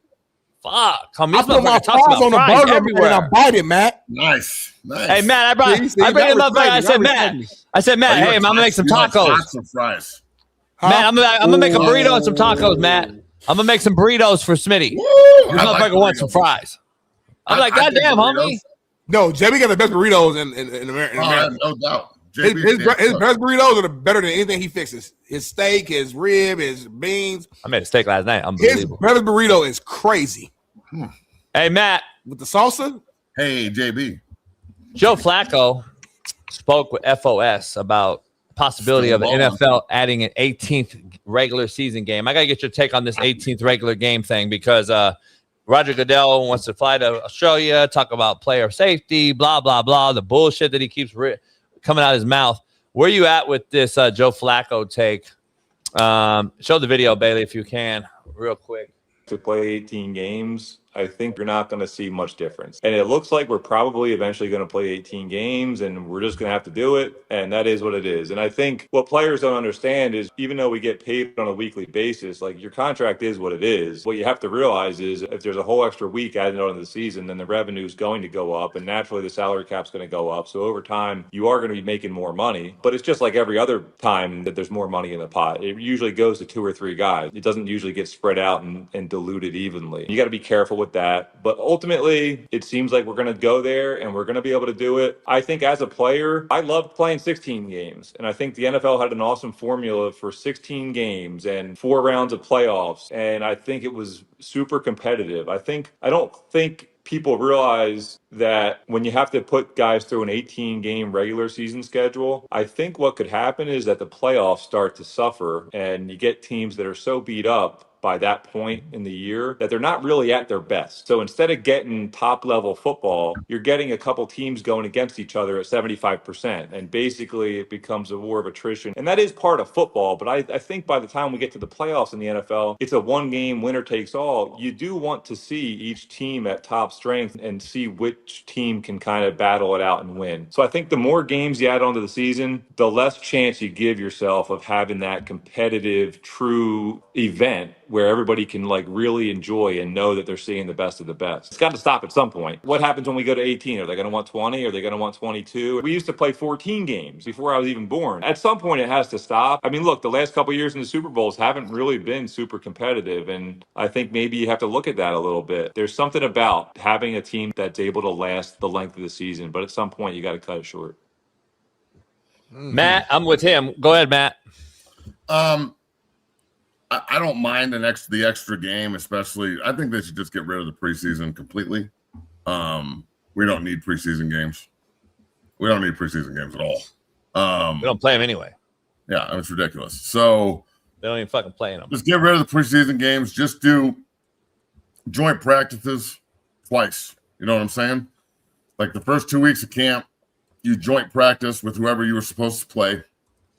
And then you get ready for the season, play 18 games. That's fine. I do agree that the product, just because more is not always better.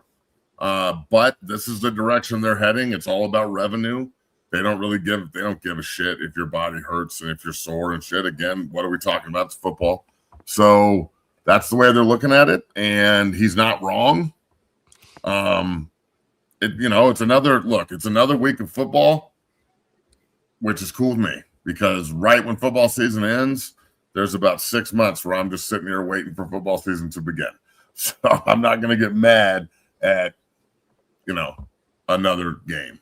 So yeah, as a fan, I'm not mad, but if I was playing, I feel what he's saying is like at some point though, like all right, like it's kind of like the college football playoffs that JB always talks about. It's like all right, so it's gonna go to 20 teams or 24 teams. Like, so just, like at some point we gotta be like, all right, this is the cutoff. We're good here. Let's stop here. So I get it. I don't get it. I missed, to be honest, 4 legitimate preseason games and 14 games. I'm saying 14. Why? I mean, that's what it used to be when I was young, and then it went to 16. 16 and then is perfect. Yeah, well, then you got to do something. But we added 8. We're going to add 18, and I agree with Joe. The playoffs will be watered down every single time. What happens when they add teams? What happens when they go international? Because it's happening, look, folks. It's happening. There's going to, I think. Listen to this crazy shit.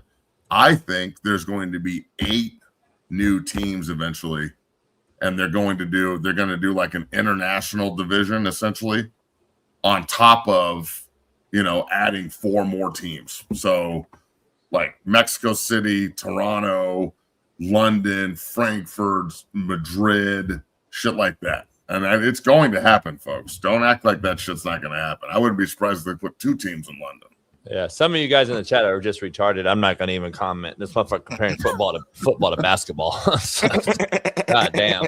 Anyway, Steve Sarkisian says that Texas signed Arch Manning for free out of high school. Manning is believed to be making $2 million currently, and Arch also, quote, said could have dragged us over the coals for $6 million, $7 million, whatever he wanted. That's an extra $5 million. I can go out and get Cam Coleman to get a Hollywood Smothers and go get Rasheem Biles, Sark said. So he's helped out basically the salary cap in college football. Taking a pay cut, like Brady. He pulled a Tom Brady for the University of Texas. Where you at with this comment, Matt? I don't have a problem with the comment. I mean, look, everybody knows. Well, not everybody knows. Look, as a guy who represents players and works with so many guys and is actively talking to GMs and negotiating deals and helping guys find opportunity. Everything we do at 6 Year Football Academy. We just moved into a brand new facility. It's awesome. Come check it out. It's off of Broadway and 470 in Denver, 6yearacademy.com, all over the social media landscape at 6 Year Academy. So this shit, okay, him saying that he's only going to make $2 million, only $2 million. Right. That's true. Cool. Save your money. Go pay other people, because his representation in his last name, his NIL perspective to go out and make your own money, he's I guarantee you he's making north of $10 million just on advertising endorsements alone. So he doesn't need the money from Texas. And I think this is where you're going to see this start going with some of the bigger players. Like, I don't necessarily need a $5 million my last year when I've earned it and I'm an All-American and I don't want to transfer and I've got leverage. I don't need your $5 million. I need you to fortify the team so we can win a national title. I need my representation and my team to go find me because of the work I've done. Now my social media presence and my ability to market myself and the name, image, and likeness for what it's supposed to be, my team needs to go do their job and find me the dough and go make it. And then the team gets paid, the player gets paid, the university and the program save their money to go spend it on guys that aren't at that level yet. So Manning is one of the few players that's at this level and was before he even got to college because of his last name. So that's what's going on here, period. Very similar to like Shador and Travis when they were at CU, and they paid money back to the program to help fund the coffers to go get good players because they were getting it outside of the framework of the University of Colorado, right? Because of the NIL people they had behind them and last names, and Hunter and Shador both being superstars and everything that came with it. So that's what's going on here. So I don't have a problem with it at all. I want these guys to get paid as much as they can, as much as they can. We get as much money as you can, as many times as you can, because football is fleeting and it's going to be over before you know it. Everybody in the chat, it's not your money. What do you care? Now, all that said, there's a lot of negatives that come with just handing money hand over fist to people, but this kid's going to be the number 1 pick in the draft next year. I think he'd be the number 1 pick in the draft this year if he came out. I think it's a macro play, Smitty, more than the words in the sentences here. I think Sark's playing everybody. He's playing chess and not checkers. Knowing Sark for the years I've known him, I think he's telling the future Longhorn, hey, Matt, make room for our roster, dog, and come, let's win here. I think he's telling other people that's what I think he's doing, dog. I'm being quiet as cat because we all know Arch Manning doesn't need the money. Number 1, the family he's in. Number 2, number 3, we know he's making more than $2 million, as Matt alluded to. That's already been on the record, so it's not like he's getting fucked in a deal either. And Sark's making sure this whole thing. Yeah, Sark didn't sleep on my couch in high school. You dumb fuck, tag in. So at the end of the day, I think we have to realize, like, he's playing chess with everyone else's checkers, and everyone needs to understand he's setting it up for future deal. That's why they got a pretty damn good quarterback right now sitting there and not leaving. And if you haven't noticed, Sark is one of the guys that most quarterbacks don't leave his program. Yeah, that's a good point. And he'll keep 2 and 3 guys that are pretty good. Sark's a great quarterback coach, number 1. He's coached it in the NFL, number 2. He's coached it at Alabama, number 3. He's got NFL guys playing right now at a high level like Bryce Young and these other guys. So now people see that and say, all right, I'd rather the risk outweighs the reward here, or the reward outweighs the risk. In this case, I'm going to listen to Sark and get a shot in the NFL and play for 15 years. That's what I think these younger cats are seeing. That's why they don't leave Sark. So that's just my personal opinion. I think that's why he put that verbiage out there. That's fair. He's a hell of a coach. So we'll see what Texas can do next year. They've got to be one of the favorites to, at least you would think in Austin, they are thinking. He's got to get over the hump, though. He's got to win one, Matt. He's got to win one. That's what I'm saying. Like, he's got to win a natty or at least get to the title game, win some playoff games. With that team next year, with this kid at quarterback, they need to be undefeated, run the table, win the national title to have a truly successful year. Yeah, that's the expectations in Austin, period. Yeah, I think Lanning's next on that board. Lanning's got to get over the hump too. I'm just telling you, these are guys. I agree with you on that, but I don't think there's a world where Dan Lanning ever gets fired from Oregon if he keeps doing what he's doing. Yeah, no, I hear you. I'm just saying, like, as far as that guy that we put up there in the top echelon of coaching at the younger group, Lanning's got to get over it. Get the hump. Well, yeah, him and Lane Kiffin and so many other guys. Everybody's got to get over. That's why I say there's only a few guys that really, you can be honest with us. Like, there's only a few guys. Now Saban's out, and Urban's out, and Pete Carroll's out. There's only a handful of dudes. Dabo Sweeney, Kirby Smart. Now you got Cignetti in there. Who else has won a natty currently coaching right now? Day. Think about it. That's it. 4 guys. Yeah, because Harbaugh in NFL now. That's a tough one. I'm just telling you, like, and then these guys keep getting this big money, though. They keep getting this big money. It's like really there's only certain guys that really were worth it when Saban and them were playing. These other guys, homie, be honest. I don't know.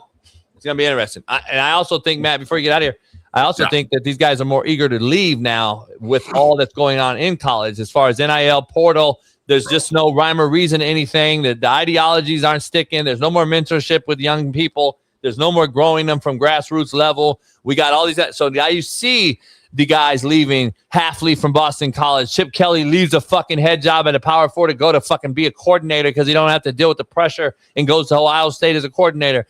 All these things. And Boulder just left the DC. Yeah, we would have never seen that before. To go and took like almost a $500,000 pay cut. Who was it? Charles Huff or who's the other cat? Broncos. What's up, boy that just left Northern Illinois to go be an analyst, the head job, head coach, the brother, we're seeing we never might have been Huff. Was it Huff? I think it's Charles Huff. I think Huff's at Sac State. Not Huff. It was Thomas Hammond. Here's the thing about it: that corner office, Sean King alluded to, just doesn't carry the same weight. It's not attractive. It's not an attractable corner office anymore like it once was. Meaning, like, everybody wanted that corner office in a D1 facility. They wanted that head job. They want the head seat. They wanted to sit up there in that overlooking that stadium and be the head coach of a university. It's not as attractable as it once was. And then on top of that, the coaches I meet with and talk to, the older ones just can't wait to retire.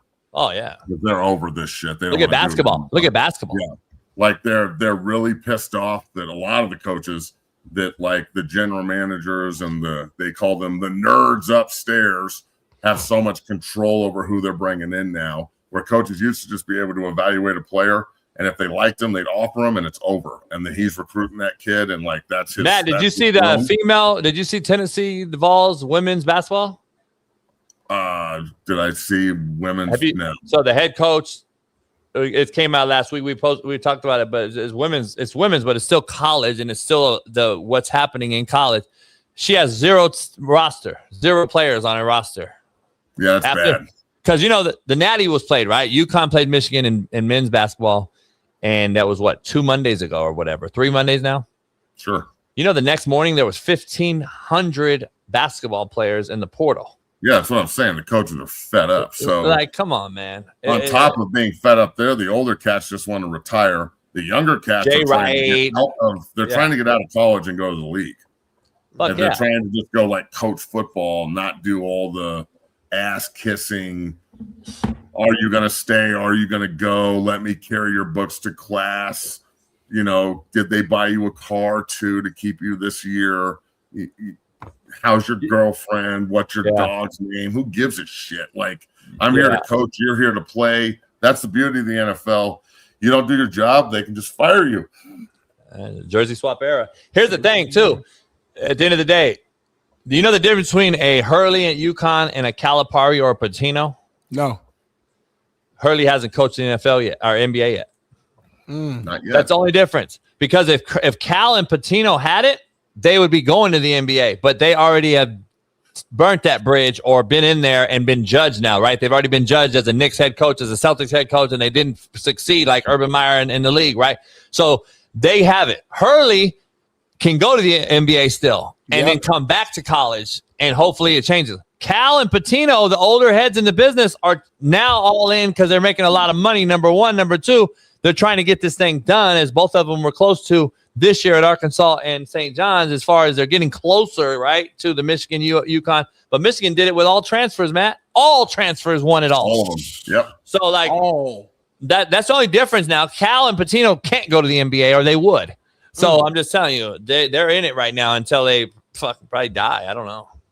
Well, think about Mike Malone came back to college. So Mike Malone. It does. Because for some reason he was blackballed. Some crazy. That's a whole crazy one to me too. Like for fucking some reason, Mike Malone was fucking blackballed in the NBA for some reason.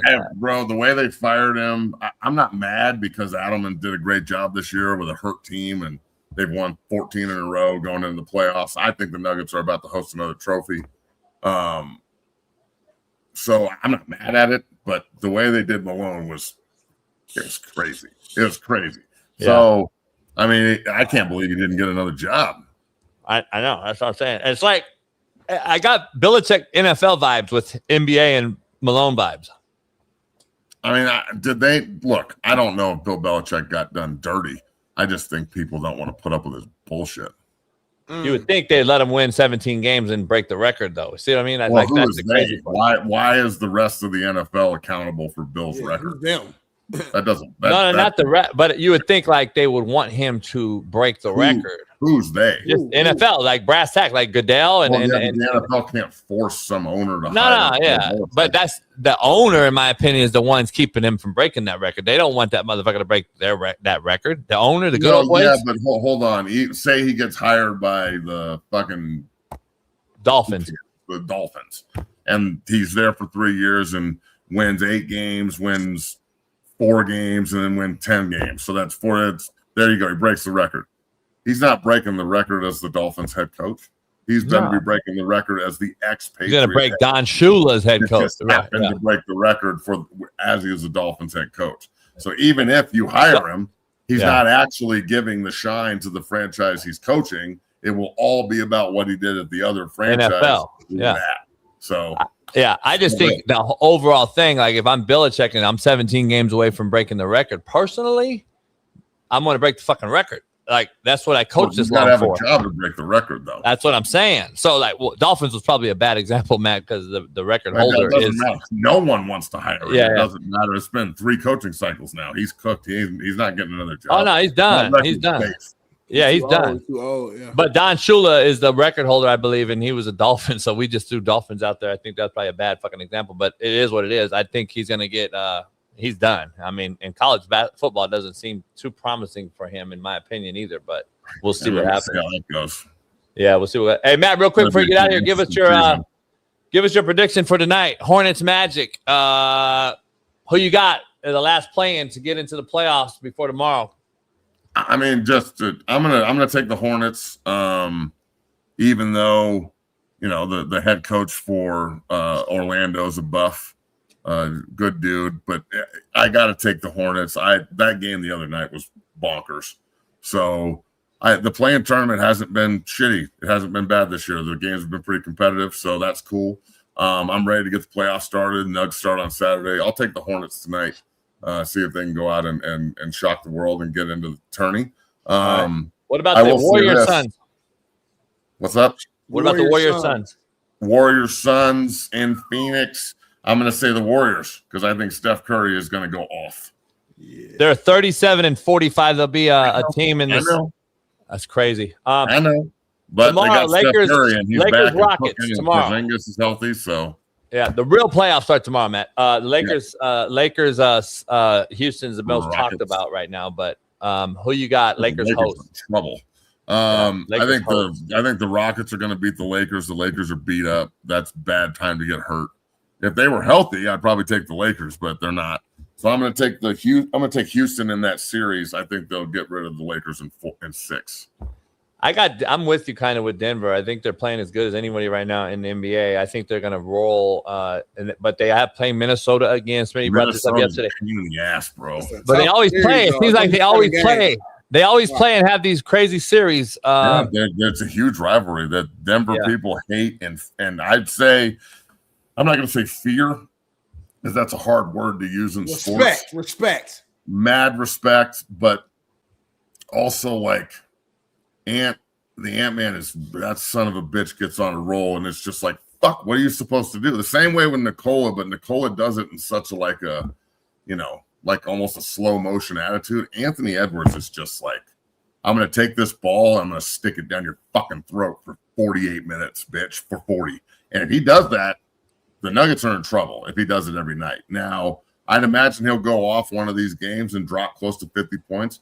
But look, if playoff Jamal shows up and Tim Hardaway Jr. hits 4 to 8, threes a night, which he's killing it right now, and their 3-point numbers are through the roof.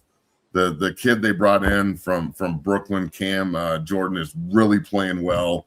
Actually, after sucking at the beginning of the year, and how Nikola Jokic is not the undisputed bona fide MVP is a fucking joke of all jokes. This man led the league in rebounds and assists. He's averaging close to 28 points a game. I mean, giving the trophy to SGA or the Alien? Okay, they're both great players, but let's be real. I mean, first guy ever to lead the league in rebounding and assists at the same time, and he's not the MVP. After winning as many MVPs as he has. They'll give the shade because they're the number 1 team in the league, and they're going to say he averaged these numbers, and a lot of fourth quarters he's sitting out early because they're in blowouts, and they're going to watch. They're going to give it to Shea. Yeah, probably. Yeah. Unfortunately. I just want competitive, good playoffs. I think that Western Conference Finals, I'm going to go Denver, Oklahoma City. And Eastern Conference Finals, I'm going to go Knicks, Pistons. Ooh. Yeah. No Boston. Knicks, Pistons. Wow. All right, Matt, we'll see you on next week, maybe Monday if we can. If not, brother, enjoy the weekend. And everybody, hey, go check out the new 60 Academy at 60academy.com. The new gym is up and rolling, and we're changing lives over there. We got a bunch of coaches coming in next week. And then also the new show, Back in Black on 247, Buffs Insider. Bailey and I will be on today at 1 o'clock. Lawrence Vickers, 8-year NFL fullback, and one of my brothers at CU, a great friend of mine, is on the show today. So go check that out, like and subscribe. And JB, bro, back in the day, I got to just tip my cap here a little bit. You predicted this like 5 years ago. Like, hey, you should just focus on CU show, and that might go take somewhere, blah, blah, blah, blah, blah. So fucking Notre Dame over here. So we started doing 6 in the morning show, me and you for an hour. Remember that shit? Remember how fucking early that was? Time's a thief. Time's a thief, man. So early. I miss all white. I miss all white delegation. So early show, man. Huh? Yeah, we'll be on it at 1 o'clock Mountain time today on YouTube and everywhere else. So appreciate you guys, man. See you Monday. All right, Matt. All right, man. Peace. Peace.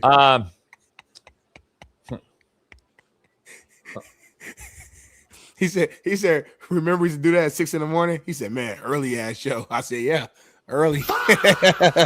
Every single day. 3 hours. We're gonna end the show today. Free game Friday, Matt. Smitty. We're gonna free game it real quick. We got some BPS for everybody in the chat. Let's do it. I got 10 minutes. Let's do it.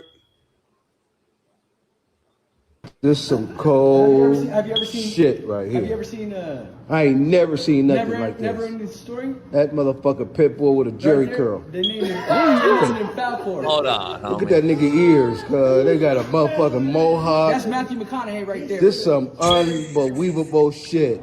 That shit's natural. Them motherfuckers. What he mixed with? One of them, what you call that shit? He called him Matthew McConaughey. I love brothers, man. We so funny, man. We so. He not a mix. He not mixed. He not mixed. They turned the pit into a lab. That's what I'm saying. Or like Kirk Herbstreit and them's dog. Like this is they fucking gave this motherfucker a perm, homie. How they curl his hair like that, homie? Huh? They curled his hair like that. They put the stuff on there, homie. Well, what's going on here? They sponged him, I think. You know how you get the sponge. Why would you do that to that pit, homie? Ain't nothing exotic about this motherfucker. This motherfucker is some space shit, some shit they got over there in Vegas and shit. Yep. They was experiment with him because Cuz got more pit bull in him, but they got him cut up with all kind of shit. Cuz, he said Cuz got the cold. Cuz I feel sorry for Cuz.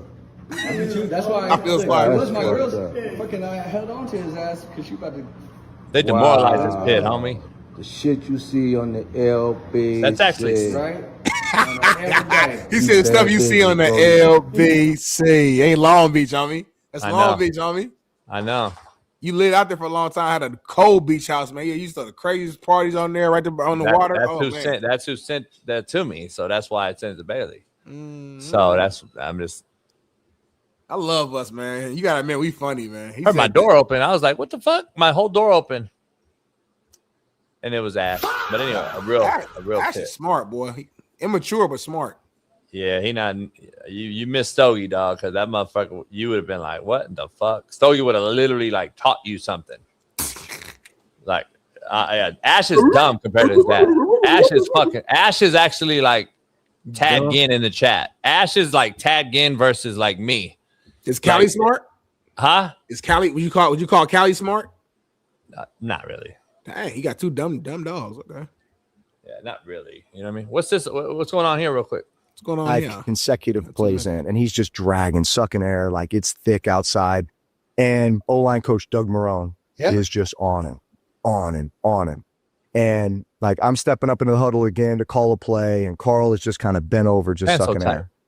And Marone, just to kind of make a point, he goes into the huddle to grab Nix to stand him up. And I don't know what came over me, but like I just have a rule that when I step in the huddle, it's my huddle. I want all eyes on me. I'm leading this. Yeah. And so when Marone stepped into the huddle, I didn't even think about it. I just reacted. I grabbed Doug Marone and I threw him out of the huddle. Oh my gosh. And I said, I got him. Yeah. And I looked at Nix and I was going to kind of help him up and be like, come on, big fella, let's go, 10 more plays, whatever. Yeah. And Nix just kind of stood up, like bowed his chest down. He looked at me. He's like, man, nobody's ever going to touch you. Like, you got my back, boy. I got you for life. Awesome. Holy.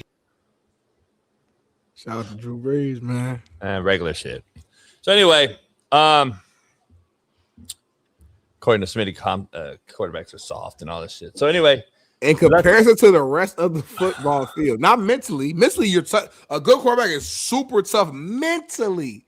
I'm just saying physically, you're protected. We understand why you're protected. You're the most important piece of the puzzle. We got it. I'm just saying when I'm down here in the trenches under the chute doing double team drills back to back, going against 265, 340-pound guards, and I'm 285, 6 foot, and we're banging. We get done with that. We're doing bag drill, then we're doing pop-up drill, then we're going get off. Play like 3 snaps. When I'm doing, and then we're going live, then we're doing inside run. So when I'm seeing that, and then y'all back there, you play like 3 snaps though. It's just like it's hard for me to really have sympathy for y'all on a tough conversation. That's all. You play like 3 snaps though. All conference though for some reason. I don't know. A couple snaps. A couple snaps though. Anyway, correct me real quick. Like when you're all conference, does that mean like you're one of the best players in the conference that year or no? It's like everybody gets a trophy now. Your generation. Okay. So everybody was all conference. Yeah. Oh, okay. I was all American, but that don't mean nothing. What you got going, man, this weekend? I'm about to head out, man. I'm about to pull up on TJ Hoosh actually right now. We got a little project I've been trying to work on for years. He's training some NFL guys today. It's the last day before they leave for OTA. So I'm about to head out to where he at. I can't out him, but go out where he at and give me the address. Film some stuff real quick. Take about an hour to get out there. Orange County. Calabasas. Orange County. I'm gonna go handle that. All right. I'm gonna pull back up. Boom. I'm gonna go do like a late lunch with the homie Trey from Acho and them show, light skin homie, and then I'm gonna come back home, man. Get on the computer. I got this event next Wednesday, sports and business panel. My boy Samaki gonna be on it. My boy Sheldon Day pulling up. The line gonna pull up. We got the women athletes, Chantel Anderson gonna be on there. We got an excited panel for the Players Company, so it's exclusive. JB, if you want to pull up, cool, but it's too far, cool. And then and with the wife, she off all weekend, so I'm gonna just hold her hand and eat some food and just enjoy this beautiful weather, man. Shout out to you, man. I won the game earlier that we played, though. I'm throwing that out there. And don't judge a book by its cover. We're gonna do that for everything now. We're gonna be doing that for a lot of shit. Shout out to the gas prices. They're going to drop. Oil's changing in the market. Go check it out. Shout out. And we'll see you on Monday, man. Merciless Monday. Enjoy the weekend. I'll see you on From the Water. I'll be on the water. Ruben will be at work. The other homie, I got a couple of Fifis on there. We'll see you on this weekend, man. Shout out and tag again. Shut the fuck up. You're a fucking no. It's all you do is troll the chat, homie. Damn. I'm mad we missed this video. I just saw. Get some pussy, homie. Huh? Nah, I saw another Jerry McCain video dancing, and I was like, "That's crazy." Who is it? This is another Jerry McCain video. It's probably too late to get it in now. This is another video I just saw on my Twitter, man. It's all good. He do another. Hey, do you think he'd be the reason that OKC don't win it? Oh, like some bad energy, like bad juju, bad luck type situation. Yeah, homie. Cats is over it. Like Cats over it. Did you see that he was doing that shit in the hotel and Harnstein didn't want nothing to do with it? That's the one I just saw that. Yes, I already saw that shit because everybody sent me that shit. Harnstein didn't want nothing to do with it. He black, yeah, bro. That's why.